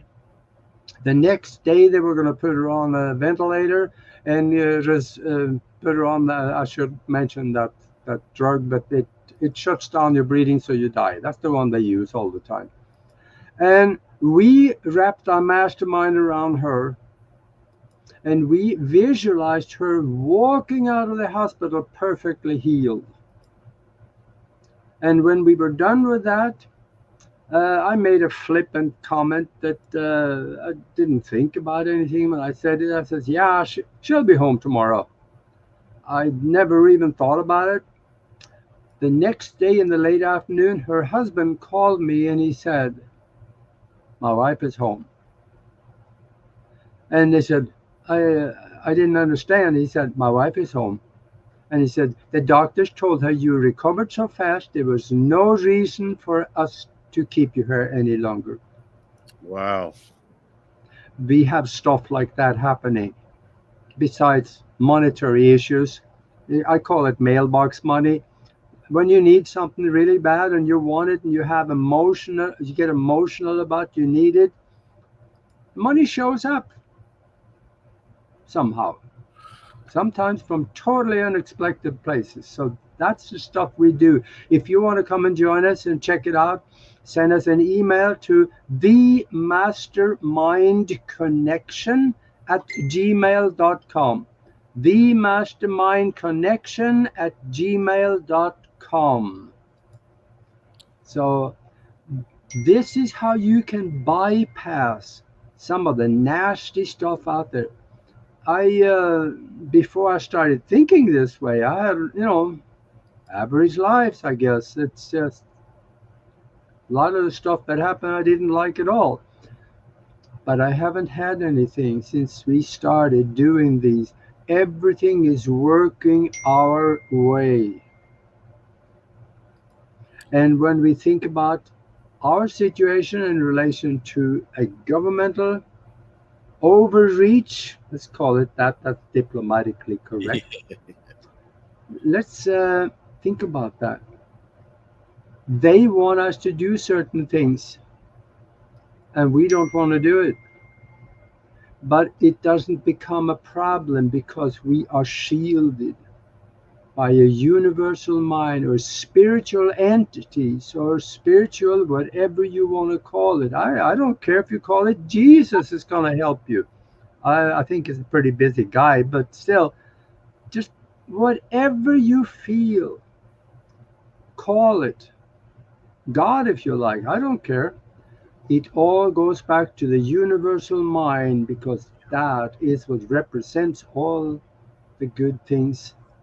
Even Albert Einstein said about a year before he died, he said in an interview that I have studied the universe more than most, and I have found that the whole universe is made from the vibration of love. Now, that's heavy. Yeah, it's true too. There's definitely aspects of what you say that I know to be true based on experiences that have happened, and those things definitely happen. It just as you said. So, and it's always good, man. I can recall we had ended off on a great note last time as well. You have a lot of great information to give, and people should definitely be going over to your channel and subscribing if they're not already subscribed. Definitely want to go over there because Aage has conversations like we had tonight amongst a lot of other things that he's doing over there as well. I have a few questions. Well, let me see. I know I have some questions and some statements here. Polly was asking you if is the government capable of manipulating earthquakes as well? Absolutely. There's patent copies on how to do that. Nikola Tesla did that in 1912. They've perfected that so they can create earthquakes anywhere they want. Yeah, and I used to live in Oklahoma City. I lived there for like 2 years, and they're having earthquakes out there. And so that's got it, it's from fracking, but obviously that's some man-made, created earthquake essentially right there in your face. So, if they're doing that, the government is doing that plus 10. Let's see. The first patent that show how to create earthquake that's Nikola Tesla's. He created vibration. He almost brought down the skyscraper. Well, the shorter ones, but they had back in 1911. He almost cracked that building. That's the first patent that I found. Yeah, they went in there and stole all his data after he passed on too. I wondered, you just have to wonder what would have came out of that. Like if he was here, if he stayed around for a little longer, if he had a chance to implement things that he had thought about, where we would be today, we'd probably be somewhere totally different. Yes, we would have been a spacefaring species. We would have been traveling among the stars. We would have had no electric bill and free energy all the way around. and there were so many things that he had created that was shut down when they figured out that, oh, he doesn't want to charge for it, so we don't want that. Yeah. Yeah, and I was under the impression that he was like harnessing this natural energy that energizes the universe. Like he's grabbing the energy that we know is all around us and in us, and he's using that energy, and that's obviously plentiful and infinite probably at some point. And it's just like, if you figured out how to tap into that, oh yeah, they're gonna shut that down very Yeah. quickly. We have, Another yeah, go ahead. another thing that I want to mention when I talked about giving people something that'll make their life better is because governments are trying to kill us off as much as they can, and they're good at it, but not totally good yet because they're failing a lot too. Yeah. And that is one of the things I explain how to do in this book. And it's on Amazon. You can find it there. That is how to reverse the aging process. In the process of doing that, when you reverse the aging process, all age-related diseases go away. Now, the Nobel Prize was given to 3 doctors that discovered an enzyme that would reverse the aging process, and nobody told you about it. See, the thing is that we got this UN sanctioned depopulation program, so I can understand why. But in the book I explain this so simple. This enzyme will help the body build there are certain things, herbs that we eat in order to get the body to create this enzyme on its own. And the physiological age will reverse. I was thinking it would be a lot faster than it is, but it reverses about the same. It's pretty much the same as it normally would age. So it's a little slow, but it's coming. I'm on it. I've been doing it for, I don't know, for 5 years now. And Christ, I'm almost 80, so I should I should be Wow. bald and bent over by now, sitting Yeah, in you're a wheelchair. looking good there, sir, for sure. I got Paranormal saying, let's see, 2 million Earthlings on the moon. Are they there by choice, or are there aliens there too? Majority is there by choice because there are humans and humanoids. There are probably somewhere around 30, 40 different species up there. A lot of them of different goofy looking humanoids. Some of them are not even humanoids. But let's put it this way. When you have 300,000 children disappearing every year, where do you think they go? It's a great question. They don't stay on Earth, all of them. They're taken. This is a sensitive thing to say, but they are using slave labor on the moon for manufacturing. Yeah. I am not the only one that has said that, but lately I think I am. But there are other people that has mentioned something about that. And to add on to that, that's why I was talking recently with our UFO guy here on Space Out Radio, Tim James, and I talked about, and I remember the name of the point now. It's a Lagrange point. We have the James Webb Telescope and the Lagrange point, which is on the other side of the moon. And we were talking about how further out it can see than the Hubble telescope, and if they chose to direct that James Webb at something here within our solar system, we should have some clear, crispy clear HD quality things on the surface of anything in our solar system. And then on top of that, the backside of the moon as well, because if this telescope is on the opposite side of the moon, it has clear clear shot right at the dark side of the moon. So it should see everything that's there and in crispy clear HD quality.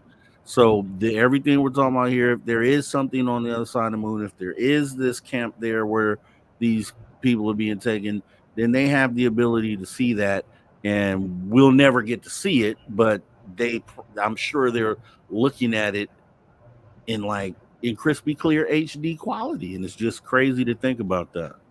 Yeah, and I'm sure they have those pictures. I haven't seen any of them, but even the Hubble was pretty good at that. They aimed the Hubble telescope at actually that was not Hubble. That was one of the space probes that went by Saturn, and they took a picture when they went by the planet of the rings. Right outside of the ring, there was a 3,000-mile long spacecraft cigar in the outside ring in the infrared spectrum. Yeah. Now, we didn't make that one. Yeah, no, that's facts. That's facts. You've probably seen the picture. We got two more. Actually, this is just a comment here. Roger Murray was saying, Aage Nost, my mother's boyfriend's son, Jerry Jr., commercial airline pilot for Delta Airlines, saw the O'Hara UFO in Chicago in November of 2006, Gate 17. He was parked in a DC-9, so he wanted to let you know that. And then we have Welcome to the Show. We're talking about the plane stuff. He says maybe a plane down to UFO. Okay, I'm going to put this out there. Maybe MH370 had a mass witness to a UFO, and the whole show was taken down to prevent disclosure, be that ET or our tech ? Yeah, and by the way, last one, Roger, would you get in touch with me? I want to hear more about that sighting over Chicago, because that is so interesting. And there was something, not this last weekend, but the weekend before, there was a conference in Denver. Elena Danaan had announced beforehand, she had talked to the council, the Galactic Council of Worlds, and they were going to do a flyover during the conference. They all laughed at her and said, yeah, sure they will. And then they saw, I think it was 7 o'clock in the evening, she said they told me they were going to do this. They all walked outside, 1,000 people, and looked up. And by golly, triangle of ships, they flew right over. Yeah, we had Tony Rodriguez on the show. Oh, there you go. Yeah, we showed it on last week on the show. That was pretty compelling. Yeah, you know. Yeah. And that's why I was saying, I said then when I was talking to him, I was like, or we did the wrap up, I was like, that, it's either a super crazy sighting CE5, or it is, some skeptics out there will want to say, oh, those were drones, those were set up, the same way that they accuse or Stephen Greer of faking CE5s. And so that's to be determined. Like the evidence is, you see the video, now figure out what it is. That's what you do on your own. So with that being said, let's see, we got about a minute left with you here, and I want to make sure that you go ahead and get all your socials out and where everybody can find you. Well, you can get in touch with me. Go to broadcastteamalpha.com. Send me a message, and I'll get the email, and I'll get back to you, and we can communicate and see what we can do for you. Also, we do the masterminds on Sunday, and send me if you want to participate, send an email to themastermindconnection@gmail.com. If you want to learn how to use your mind in ways you normally would think would be impossible, try this. Spiritual science, higher conscious thinking, and how to access the universal consciousness. And also that talks about how to reverse the aging process. So just do that. And oh gosh, what did I forget? Probably a lot. Don't worry about it. We're going to have you back soon, Aage. I definitely want to thank you for coming in and talking to us tonight. Like I said, another great conversation. We shall do this again. Everybody else, don't go anywhere. We're going to be back with hour number 3 right here on Spaced Out Radio. I'll see you back in about 5 minutes here. So, in the words of Spock, live long and prosper. Conversations Take care, Aage. that move the You're needle. listening to After Hours with Mr. Rob G on the only place where you can own the night. Spaced Out Radio. Spaced Out Radio. You've tuned your dial to the right frequency.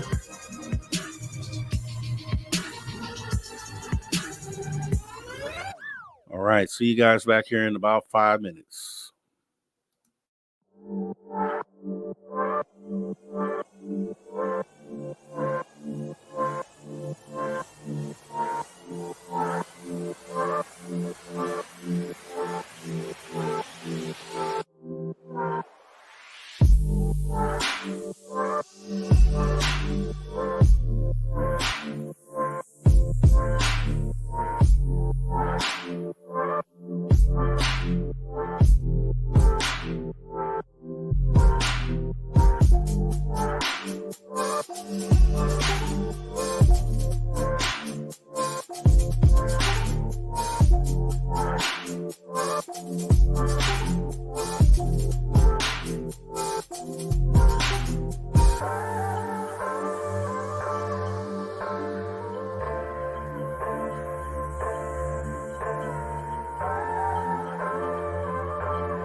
All right, everyone. Welcome back to Spaced Out Radio after hour number 3 with me, your host, Mr. Rob G.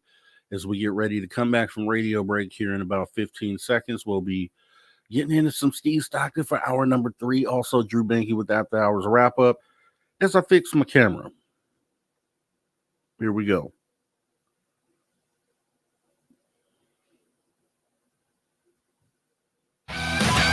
Right, everybody, welcome back to Spaced Out Radio after hour number 3, the third and final hour with me, your host, Mr. Rob G.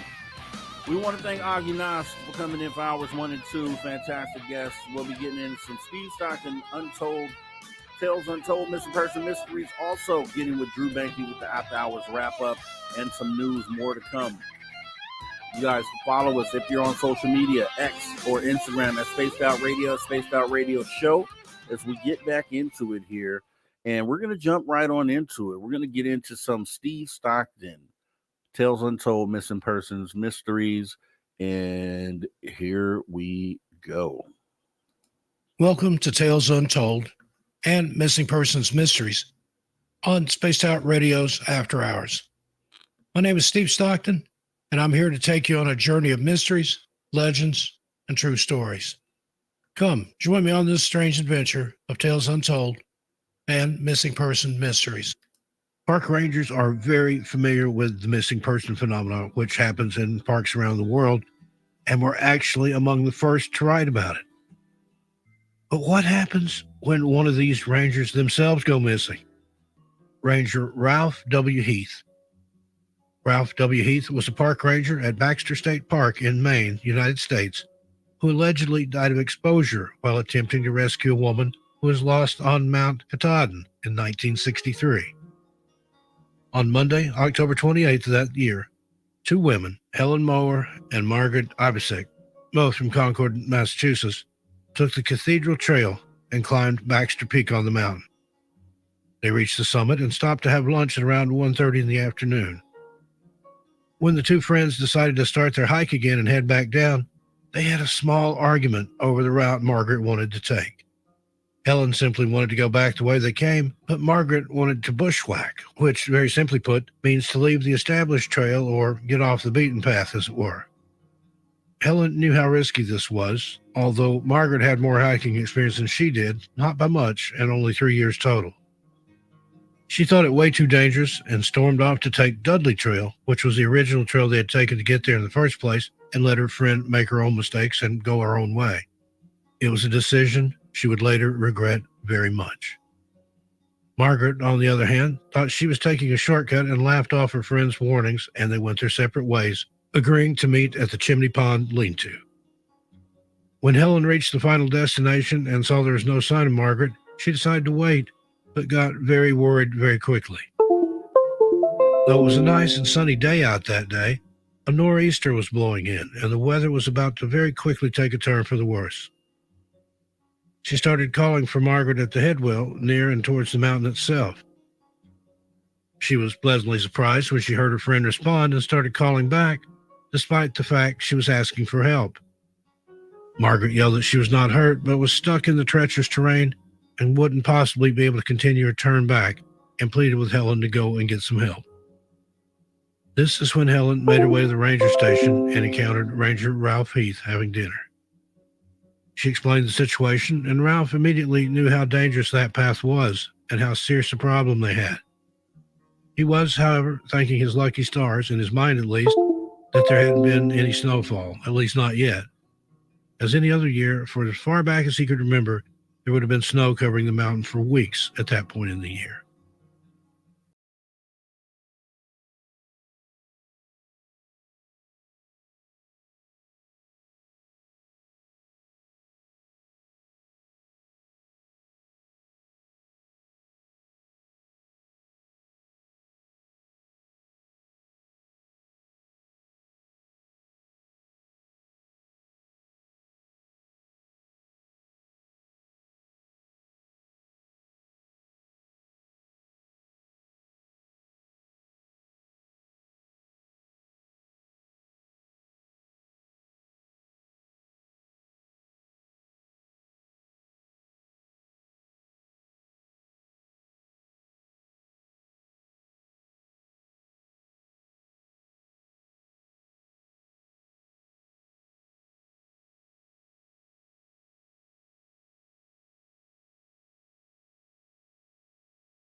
Ralph Heath ate his breakfast and then informed Helen Maurer of his plans.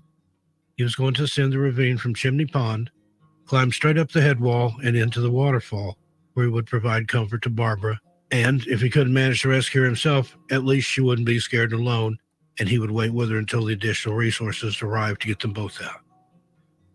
Now, he was clearly putting himself at great risk, knowing it was unlikely he would be able to do anything but just sit with Margaret and wait. Yet, he did it anyway. He was truly a hero. While the plan was very reasonable, and despite being a chain smoker, Ralph was in great shape and a capable hiker and climber. However, he had hiked Dudley Trail 4 times in the last 24 hours, and it was a very strenuous and hard trail to get through. He was absolutely exhausted at this point and shouldn't have been doing any more hiking or climbing without getting some much-needed rest. This would, after all, be a trailless climb he was planning to make. He wasn't going to leave Margaret, however, so the admonishments and warnings from his co-workers and even Helen fell on deaf ears.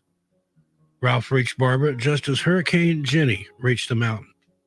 He sat with her for a little while, and the two hunkered down. A ranger sergeant set out on foot towards Chimney Pond as well and stated that, by the time he got to just the basin, the conditions were whiteout with gale-force winds. By noon, not even the jeeps could make it to the trailhead. There was 18 inches of snow already and more falling fast. He even reported that, only halfway up the mountain, his clothes had frozen solid and literally cracked at the elbows. Having no visibility and facing merciless winds, not to mention the condition of his clothing, forced him back down the mountain. He stated he knew that both Ralph and Margaret were in some very serious trouble. His help could no longer get to them. It would be impossible for them to help themselves as well. The following morning, Wednesday, October 30th, 1963, Warden Supervisor David Priest returned to Roaring Brook and set up what we today call an incident command center and had at least 35 people there working at all times. All different avenues of help were brought in and explored, but nobody could do anything as the snow was still accumulating and fast on Friday morning. Flash forward to November 1st. Now it had been 5 full days since Margaret had gotten herself stuck and 4 whole days since Ralph Heath had joined her to provide comfort and possible rescue, which we know now he was unable to do. On Saturday, November 2nd, all teams and persons involved decided that any rescue attempts were futile, that they were simply wasting resources at that point. Mr. William Lowell Putnam III was one of the most experienced mountaineers in the country at the time and had been helping with the rescue effort since Friday. Finally, on Sunday, November 3rd, he made the statement that he believed Ralph and Margaret had most likely died on Tuesday and reiterated the waste of resources should they continue on this impossible trek to try and save them. It wasn't until almost 6 months later, in April of 1964, that Margaret Ivesick's body was found and finally able to be brought down the mountain and sent home. Even at this time, though, they needed chemical salts to melt the ice so as not to damage the corpse in any way, and the rescue still took an additional 3 days. It was found during the autopsy that Margaret was severely injured and hadn't survived more than a few hours due to the extreme blood loss. Her official cause of death was exsanguination. In other words, she bled out. 2 weeks later, on May 15th, they finally found Ralph's body. He was found, oddly enough, 400 feet above where Margaret was found. They airlifted him out of there, and his autopsy showed nothing at all. The coroner stated, "It looks as if he simply sat down and went to sleep," which is not uncommon when people freeze to death. Now, folks, though this was a bit of a long one, I think it's important we go over a few of the facts here. First, if Margaret had died very quickly after getting stuck where she was, how was she yelling to Ralph hours later? She had severed an artery in her leg and would have bled out within just minutes. Still, she was calling out and answering him hours after she initially got stuck. How is this even possible? She called out to Helen as well, even before that, and we know neither one was under any kind of duress or sick at all, so they couldn't have been hallucinating. There were no other bodies found in the area that time, and no one else had come forward claiming to have been the person stuck up there and answering or calling for help that could have been mistaken for Margaret. This is very strange, but becoming more and more common. Either search and rescue workers will hear the calls of people who are missing only to never be able to find the location of where the calls are coming from, Or the person who is stuck or lost will hear search and rescue, but never seem to be able to find them either. The weather coming on so suddenly and so strong all at once is another very familiar factor when talking about the missing in the woods and the mountains. In fact, they were weeks late for any snow at all, and the weather started out that day as sunny and warm. This is just one of the many parameters we now look at while investigating the strange deaths and disappearances in the national parks. How and why did it all come on so suddenly, almost remarkably so? I guess we'll never know, but that doesn't stop us from investigating and pondering and searching for answers and the truth, though, does it? All right. Once again, Steve Stockton hitting a home run with Tales Untold and Missing Persons Mysteries. Definitely so glad that he's a part of the After Hours show. Just so glad that he's able to do that for us here. And we're going to go ahead and get into the After Hours wrap up with our guy, Drew Banky. So let me go ahead and bring him in as we talk about the show tonight. And here we go.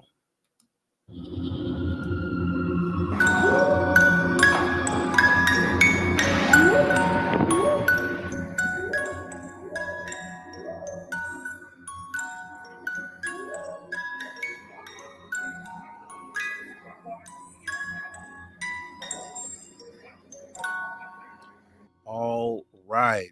Joined by Drew Banky here tonight. Drew Banky, welcome to the show tonight. Yo. How is everybody doing tonight? Man, I was listening to that show in the background, listening to the interview in the background. I'm like, man, I want to jump in here. I want to jump in here. I want to jump in here. I want to jump in here. It's an interesting show, man. You know, I vibe with a lot of it. Yeah. Aage is a cool dude, man, and he gets deep. And like I said, the last show we had was really awesome, and we took it a different route tonight. And I think we accomplished some goals. We touched on some stuff that was you could consider kind of controversial. I knew that it was going to be that before we even had the show. We had a discussion on should we even go down some of these paths, and I said, yeah, let's definitely do it. And you know, I won't let us go too far down the path, but we still have to have these conversations. You know, when we talk about the weather manipulation, right? Some people look at that and they think it's a bunch of hogwash. You know, I know that because I talk to people who say that, right? And so, you know, it was really cool, I think, to be able to show all of the patents, the U.S. patents on weather modification going back to 1891. Huge, long list of patents. I mean, so we know, and we know with patents that doesn't mean that they ever developed anything from it, but they put forth the idea that, hey, maybe this is something that could work, and they put a patent on it. What did you think about that? Yeah, you know, I think a lot of it's true. I think a lot of this weather happening now is maybe manipulation, but I think a lot of it is just the earth, you know, the earth and the universe just evolving too. I think both are true. What you got there? And once again, I just want to show this again because people think like this is the start of it up here. This is the first entry with the yellow is 1891. And if you just look at the list, if you just look at this list, each one of these lines is an entry for a patent on something to do with weather modification. Crazy. All the way from 1891 all the way up through now. So one of these patents has gone through. At least one, you have to say at least one. Yeah. That's numbers, you know, that's numbers. And, you know, we've been experiencing some craziness here. You know, we had the Aurora Borealis that we was able to see. And, you know, I'm almost in New Mexico. I'm in southern Colorado, like way south, way south. So to see it and, you know, to the extent of it, some of the pictures are all over my social. I posted a few days ago. I think that was like Thursday night. Yeah. So, you know, it was amazing thing. Is it weather manipulation? You know, is it from the solar flare? Like, is it a mixture of all of it? Who knows?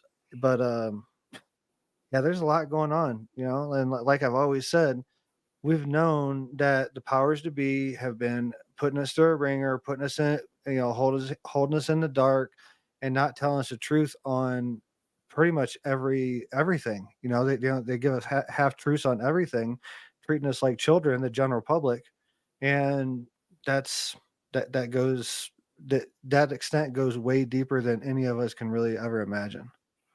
And I think we're only seeing a tip of the iceberg. I think we were speaking about it last week. We're only seeing a tip of the iceberg. And then with that being said, excuse me, I wanted to address that because someone said in the chat, this is irresponsible at best. And I'm here's the thing, right? There is evidence there, which we just showed, that there are patents in for weather modification. So that's evidence right there, proof that the idea at least had come up 300 different times in 300 different ways on how this might be something that can be done. Whether it is being done or not, that's not what we were here to talk about or here to say that it is being done. We're just showing the evidence that the patents were there. We know that they do cloud seeding. We know that that's an actual thing. So everything else that isn't solidified is just as good a guess as yours or mine. And it's simply speculation at that point, but it's about having a conversation. Somebody sits down and takes that evidence a little further and kind of will be able to verify, validate if there are some things to go with that. But I think it's actually responsible to have the conversation because it's stuff that's out there that's provable. So with that being said, we're going to always have those conversations. It's about moving the needle, and you may have just had the needle moved on weather modification, because I'll tell you what, before he sent me this information, I had no clue that there was, I'll tell you the truth. My outlook on weather modification prior to having the discussion tonight, and then also looking over this patent information prior to the show, prior to this, I didn't really look at it as something that had a lot of evidence behind it. I was blown away to know that they had this many patents. He said he was going to send over some patents. I didn't know it was going to be 300. And I think that when that right there has to ring some alarms for you, and at least make you want to go in and look further and maybe find some answers on that, because maybe 1% of these patents actually have manifested into something, and maybe less than that, or maybe way more than that. But the thing is that somebody had an idea, they drew it up, they submitted it to the patent office, and they've done it pretty much every year or every other year since 1891, which is just mind-blowing that anybody was even thinking about that back in 1891. But I guess that's kind of back in the Dust Bowl days, right? So maybe that had something to do with it. But there's something there. What it is, I don't know. Well, I love him talking about Tesla and everything. We're the conversations, like I've said over and over, like the conversations start sounding the same. Like when you and then when you start like hearing what's going on, maybe not the words, like everything that he was saying, but his general vibe and what he's talking about, it's the same thing. And you can tell he's had some type of awakening of some type. Obviously, because he's teaching all these um, things are outside the box, to put it lightly. But the vibe is the same. The vibe is the same in the background. He talks about love as a currency of creation. Basically, I've said that same exact. He didn't say those same exact words, but that's what he was talking about. Yeah. And the basis behind the message, like when you get down to it, love is the currency of all creation. Like all creation, it thrives off the love and tension and all that. And I love his message, man. Like, Yeah. And I think what he got to in the last 30 minutes was very stoic, and very, very humble and very truthful. Even though all these things are happening, we have a power that's greater than all of it. And that's what's inside of us, and our connection to the divine consciousness. Call it whatever you want, but we all have that connection, and that will overpower any of this other stuff. And I truly believe that. And I love that he ended on that note.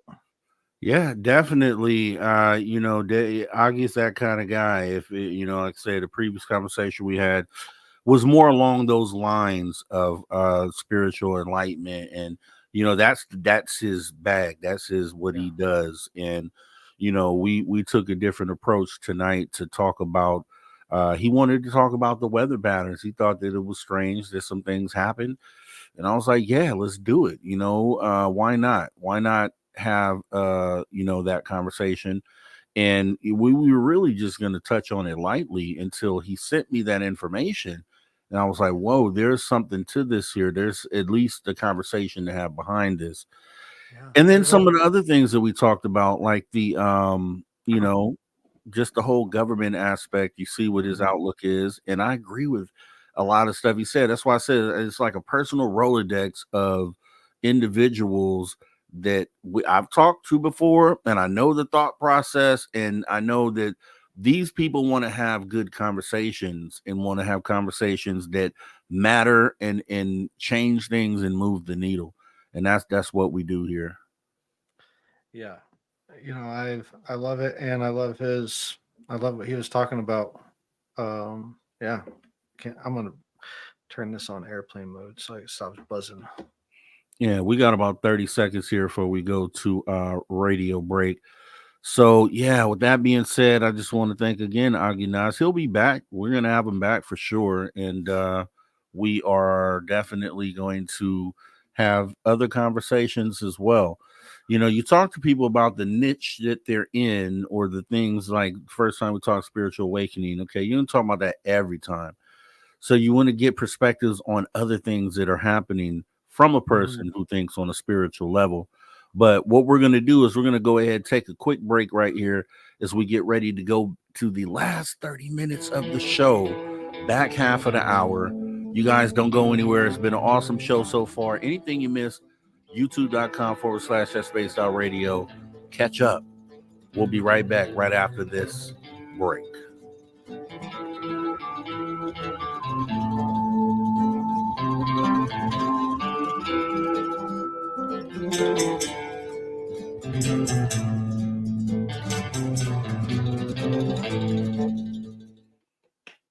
Yes, clear. I want to address Polly real quick.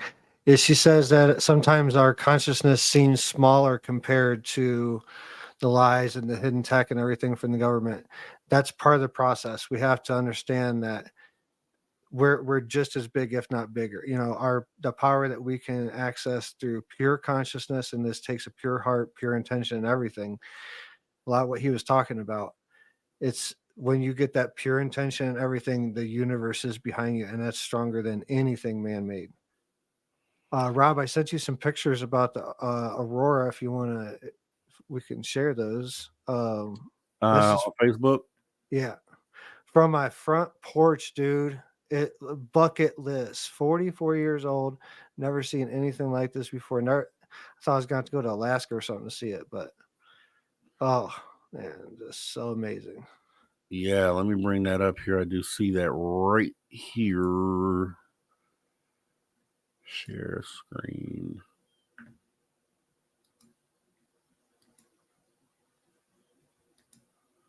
Oh, yes, awesome sauce. Let me go ahead and bring these up here. That's Mount Blanca. That's been the focal point of a lot of my videos and stuff. So you got this one here. That's crazy. You can see that wave there. Look at those lines as coming off the mountain. It's just amazing. And then I even had someone comment on one of my posts on one of, because I post them like all my socials, and I have some comment that's like, this is from HARP or something like that. But I don't know. I mean, I was just enjoying the moment. I wasn't thinking about where it come from. There's me And the kids. fam bam and Yeah. Halloween spooky season. Everybody's ready. Love it. Oh, I sent you this the other day because both me and my wife were both holding up Egyptian stuff and didn't know it till afterwards.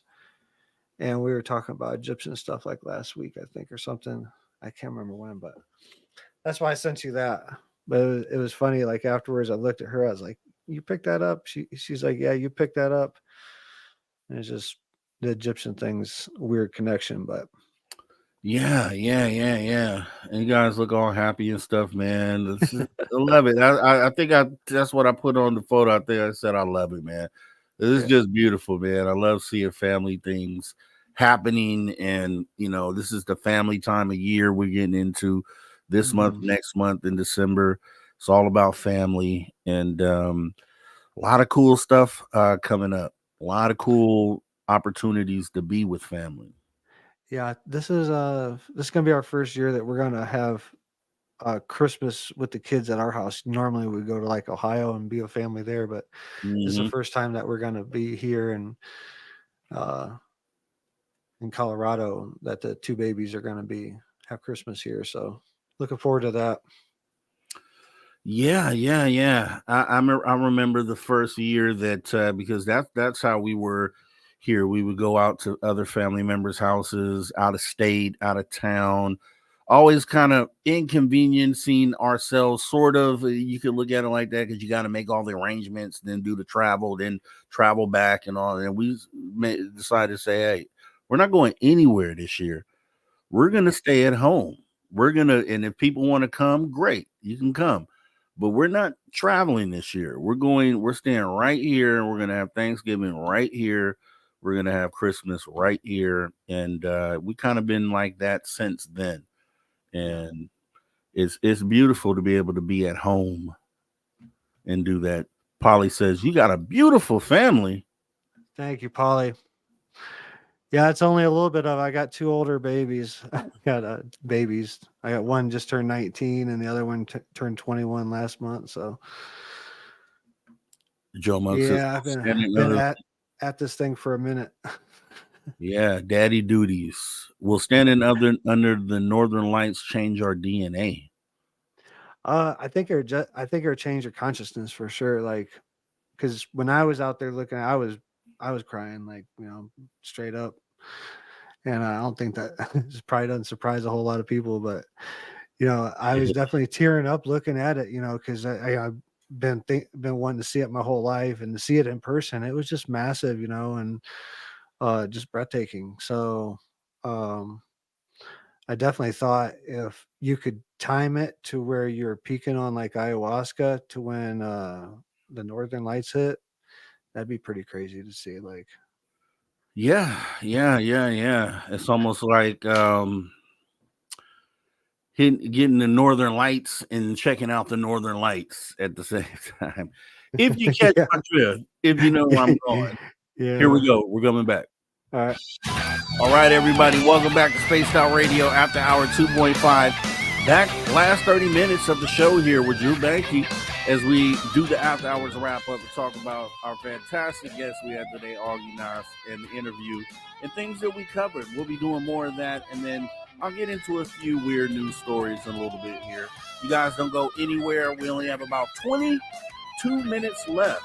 Let's get it in as we jump right back into the show with Drew Banky. So, Drew,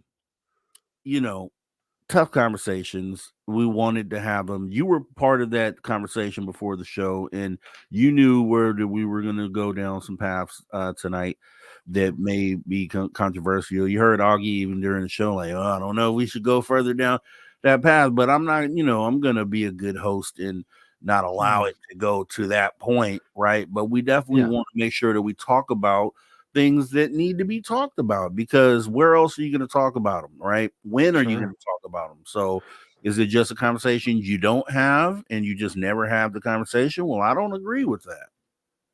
Yeah, no, I mean, it is a tough conversation. It's got the last two hurricanes have affected so much, and we're just talking about the the immediate past, you know, the not the extended past, but just the immediate past over the past couple of weeks.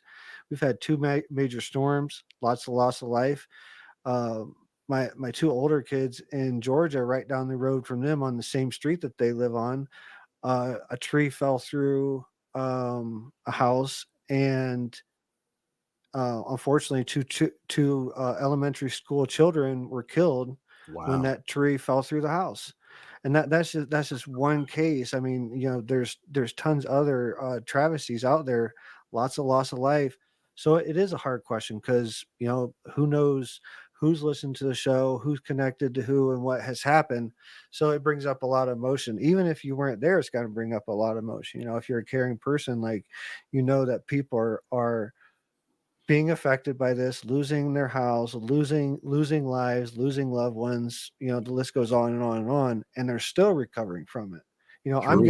I'm getting messages in my private DMs from people that know I was on, just fans, people that don't even know me, that are asking me to reach out to Homestead Rescue and try to get them to come there and help out. Like, you know, they're trapped, this and that. There's trees all over their house, and you know, the list goes on and on. That would be So awesome. it's a hard question. It's a hard conversation. It's a hard question. You know, what's going on. You know, ultimately, you know, all this stuff is going on. Who knows what, you know, who knows what really is going on. You know, we found proof. You know, Augie brought a lot of proof of weather manipulation and stuff like that. But ultimately, this time it's doing a lot for uh, traumas and things like that. Bring the country together more. You know, when things like this happen, you know, those people in the East, like, you know, in Georgia, Florida, things like that, they're not really thinking too much about, you know, the campaign trail right now. You know, who they're going to be voting for. They're trying to figure out where they're going to get food at, where they're going to get water at. Next time they're going to take a shower. You know, all these other things fade away when these things happen. So Mhm. it's a blessing in that sense. You know, I'm not saying the loss of life is a blessing, but when we come against a common enemy, you know, we seem to come together as not only a country but humanity, things like that. So I think we're going to see more and more of these things. I think it's going to get worse if you want to look at it that way, but I don't think we've seen the worst of the weather patterns and things like this. I think over the next year we're going to see a lot worse, and I think, you know, it's all part of ultimately our evolution. Honestly, You know, I think, and then we talked about how this is in first of all, I know when the storms were happening, we definitely send out prayers to all the families because they actually hadn't hit yet at the time we talked last time. hmm And we definitely want to send prayers out on the back end of this for people who have to recover. hmm But you know, what I will say is I'll say this. If there is anything to the weather manipulation, if there, I mean, and there's proof, there's evidence that people have at least tried. And what it reminds me of, I think it's one of those things that we shouldn't be touching. Like we shouldn't want to. I understand what they're, you know, the good side of it to try to get rain to areas that don't get it, and to kind of end drought in certain areas. But at the same time, you're messing with the natural balance of the planet, right? And yeah, I just don't feel like that's a good idea to do. I just don't. And then the same thing with you know, you could almost put that side by side with something like cloning human beings and things of that nature, hmm right? Or they have what they call designer babies, where now they can go in and alter DNA to give you your child's certain characteristics and things. These are just things that humans shouldn't be playing with, and people who want to do that, people who feel like it's their duty to go out there and do those sorts of things, I just have a problem with, because it's like, who are you? Who are you to make the decision to do something that would affect everybody else? Like, what type of person does it take to do something like that? That's all I'm saying. it's hardwired into us. You know, we started messing with things. You know, when we started changing the way a river flows, and doing this and that. And then we had to take away the ducks in that area because they were affecting this. And then we had to change this. And then, so we're so far down the line, like, here in Colorado, they tried to reintroduce wolves at like within the past year. They had a pack of wolves that they reintroduced up north. They put trackers on them. They didn't stay in the area where they left them at. Obviously, they traveled miles and miles and like a long ways. I'm not going to put a number on it because I don't want to get pinned down to actual pinpoint facts. I'm just speaking in generality, like what happened. They started interfering with farmers, taking out cows, things like that. And then the farmers got mad because they were reintroduced. Well, the key word is reintroduced. They were taking out of the environment that they lived in, and this is just one thing, this is not so controversial as like cloning, but it's messing with the natural flow of how this earth works for us. I think what is happening now, and I'm dropping a bombshell at the end, but I think what is happening now, I think the earth, the universe is making it so we're going to have to step away and let the earth do what it does for a while. And I think it's the universe and the earth is showing us that we are not in control, no matter if we put ions in the air and make a rain cloud, that it's way more powerful than that. And I think this is what the earth is showing us right now. She's alive. Mother Earth is alive. She has a soul. She has it. She has an energy spark in her, just like we do. And she is making her own decisions. And we have to trust that, as hard as it is coming up, we're going to have to trust that. And we're going to have to back away and let her do her thing. Let her do her reset, because we've interfered too much. Here's the thing with that. Look, and here's what I'll say. We are everybody listening to the show is a human being, right? So when we talk about the effect that we have on the planet, and I've said this before, that human beings, we seem like we don't belong. We don't tune into nature in a way that seems beneficial for the planet. And it actually seems like a lot of the things that we do go against the health of the planet, right? So when you think about that, and it's sad to even think about this, but it's almost like when you think about weather manipulation, you think about everything we just talked about, and you think about, let's go further into nuclear weapons, let's go further into just the factories damaging the planet, just all the different ways that we negatively affect the planet. You kind of have to almost look at human beings as maybe like parasitic almost, right? Like a parasite, dude. And I just thought about that, and it makes more sense. We are more of when we talk about the way we affect this planet, the most of us, because there are a group of human beings that try to protect different things, elements of the planet, but for the most part, it would appear that we don't do anything good for it. And based on everything we talked about tonight and long list of other things, it just seems like we do so much to go against it that it's almost like parasitic behavior, dude. And we treat our environment like we treat ourselves too. Where if we're disrespectful to the earth, most of the time we're disrespectful to ourselves. We're not eating the right things. We know we're not eating the right things over and over and over again.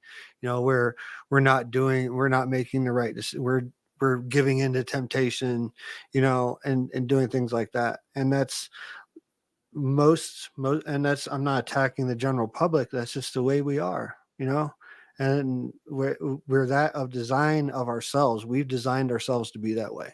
But we have to understand it's a time for change. Like we have to understand that everything's alive. Everything is connected to this one consciousness. Like these are facts that keep getting poured over and over and over. Every guest that comes on, is saying this in the background. Maybe not in the background. Some of them are saying it verbatim. It gets said over and over and over. And we have to, like, at one point you have to grasp that and be like, okay, I've heard this 50 times. Like maybe it's true. Like maybe we are connected to everything, and that's when something happens where, you're growing, you're in the garden working, and you have a tomato plant that's pot from seed, and all of a sudden it hits you, like how everything's, you see that how everything's connected, and it's the time for it. We went through the material age. I think we're at the threshold of the spiritual age. I hope so, Drew Banky. I hope so. It's just, we understand this, because we come from a field like ufology that kind of practices that, and that's what we know. And I was watching something earlier today that really hit me, and it was like, in your niche, whatever you want to call it, in your niche, Quiche. that Yeah. then within that niche, you have a group of people that truly understand what it is that's being said, but that's only a small group of people, because the people outside of that niche, they don't get the terminology of spirit. We need to be spiritual. Like what we're saying right here, they don't understand that. It doesn't compute for them because they're not on the inside of the circle. So how do we, and this was a big part of the message this person was giving, was like, how do you translate the same information or make it palatable for others that are outside of your niche? And that's kind of what we need to figure out how to do. And that's kind of what we're doing here, and kind of trying to cross those lines. Yeah, no, we just keep putting out the message, trusting in it. It's going to hit the right people at the right time.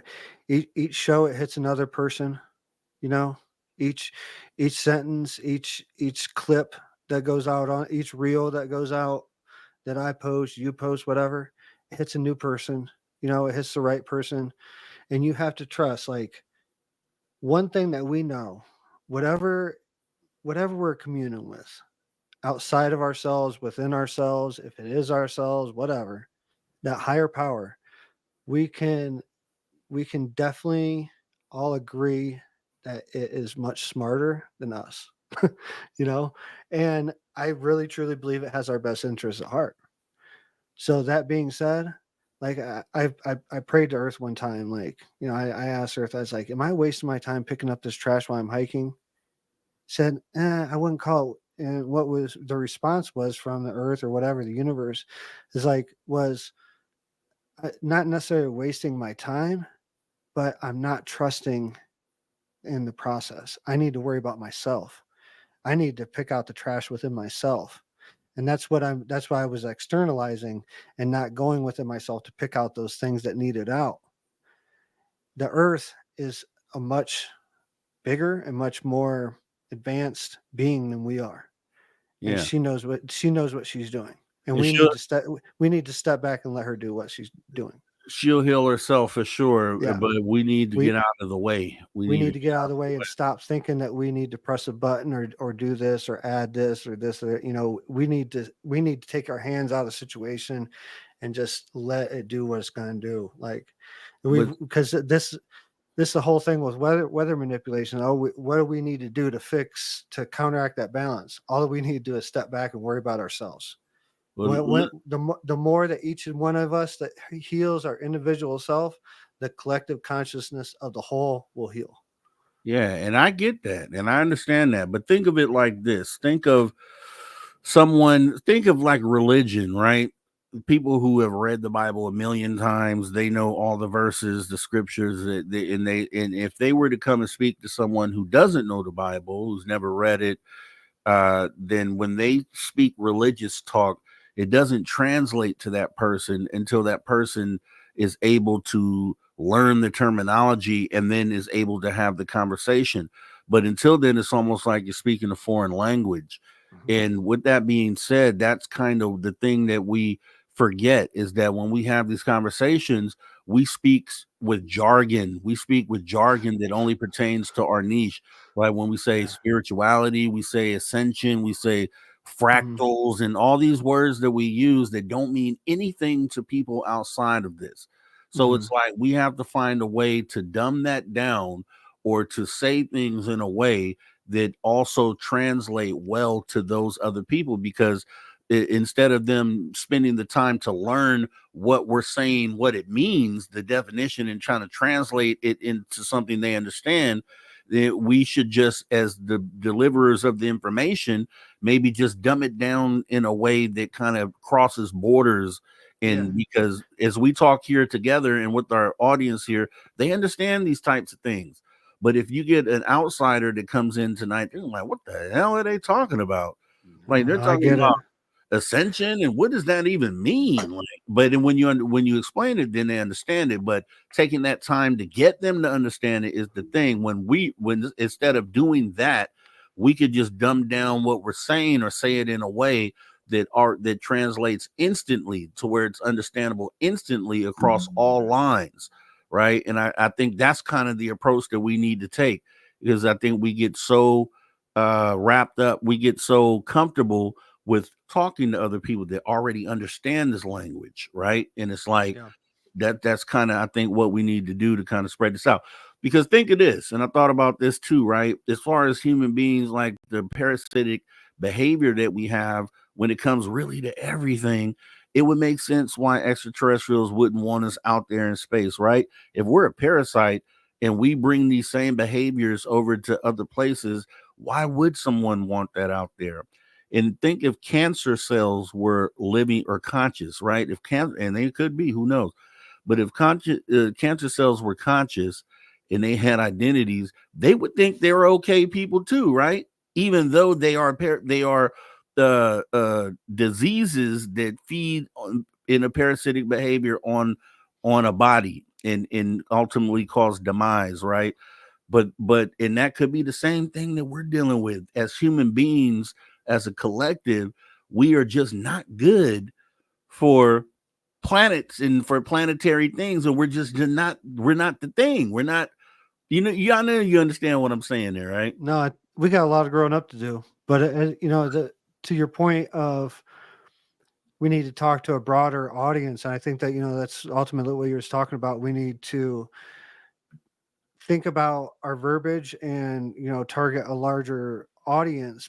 We're talking the same group of people, the same 1,000, 2,000 people that watch each of these videos. Like we're talking basically the same group.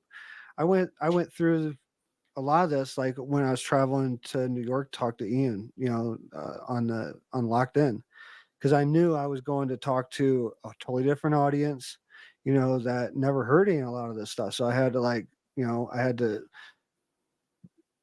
empathy comes into mind a lot when I think of that, like, because I had to think back, okay, what was it like before ayahuasca? How would I talk to myself, my old self before ayahuasca? Exactly. And because I want to articulate it so someone can grasp it. I don't want to just go there and talk about it and it just flies right over someone's head. That doesn't do any good. Exactly. But we need to get the message out more and more, and I think we're doing it. We keep plugging away and working at it and trying to hash out our own thoughts along with everything else. And I think we're doing it, man. I think we're doing it. We're checking the boxes. We're definitely doing it. But like I say, hearing that guy talk about that earlier today about just keep it in mind that those people on the outside don't understand the language that you speak when it comes to when we get comfortable in the jargon and in that pocket where we talk about those things. It kind of just opened me up to just be more aware of how we talk, because that we could have new people coming in the chat all the time and immediately walk out if they don't understand what's being said, right? If they don't get the gist of the conversation, right? And that's kind of, it was that really resonated with me, and it's something that I'm going to imply and make sure that going forward that the way things are being delivered are delivered in a way that is palatable to everyone, across the board. So I think it's important, definitely. Well, with that being said, Drew Banky, did you want to leave them with anything? We got about 30 seconds left. Yeah, no, I go through this thing before every show, any interview I ever do. I always take a shower, and in the shower, as the waters run over me, I ask for guidance, help my voice, my mind, my body, my spirit to get the message across and reach the people that, and then I don't think about it after that. I don't, and I'll just leave it with that. I give it back to the universe ultimately. Awesome stuff. Awesome sauce. Drew Banky, appreciate you with the After Hours wrap up. We're going to go ahead and get ready to shut this thing down. And yeah, anybody who missed the show tonight, we had a show. Well, for this show, hop in the archives anytime. But we also had the show at the Social Dig. Polly Rotterman came on as a guest and talked about her experience. You guys should check it out. With that being said, we're going to go ahead and wrap this thing up. I want to thank our guest, Aage Nost. I want to go ahead and thank Steve Stockton once again with the Missing Person Mysteries. I want to thank this guy next to me, Drew Banky, the After Hours wrap-up. And I also want to thank the man that you hear right there singing and playing the guitar, Mr. Ron Bubblefoot Thal. That's the man that rocks us out each and every weekend as he reminds us to never say never again. Because, yes, the phenomena is real, and anything and everything is possible. So if you love the show tonight, put your horns up, show your love. Also, we want to thank our viewers and listeners online and on terrestrial radio, digital platforms, when and wherever in the world you may be listening from. We appreciate you for tuning your frequency to Spaced Out Radio, where we do what we do best. And what's that, you ask? We own the night. Remember, this show is copyright of Spaced Out Radio and SOR Media Ventures Limited. It's been a pleasure serving you once again as your host. I'm Mr. Rob G. That's Drew Banky. This is the After Hours Radio Show. And to all you space travelers out there, this is not a goodbye nor a farewell. You can best believe as we go off air for tonight, we will see you next time. Much love to everyone out there. Take care. See you tomorrow night.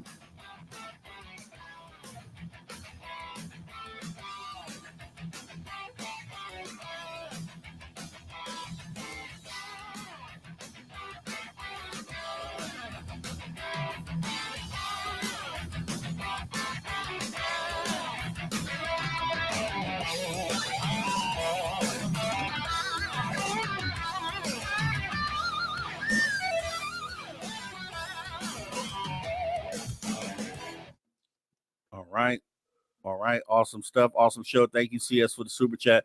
Also want to thank Deb from Sacramento, Richard Minnick, Cosmic Joe Chronicles, and once again, CS for the awesome love and support of Spaced Out Radio. We are going to get ready to go over to the Social Dig for the late night calling show. So if you have anything that you want to say, anything on your mind, make sure you come on over to the Social Dig. Let's talk about it.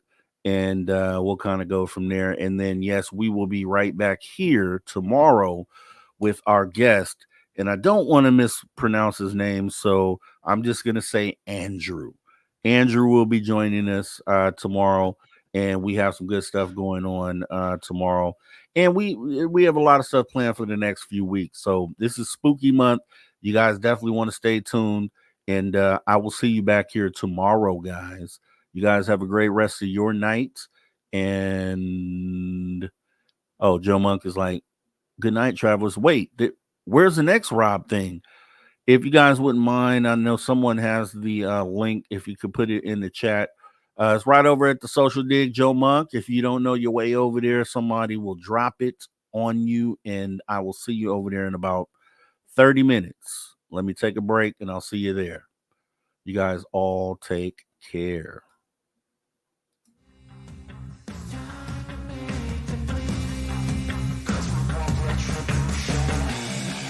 Cause we want retribution.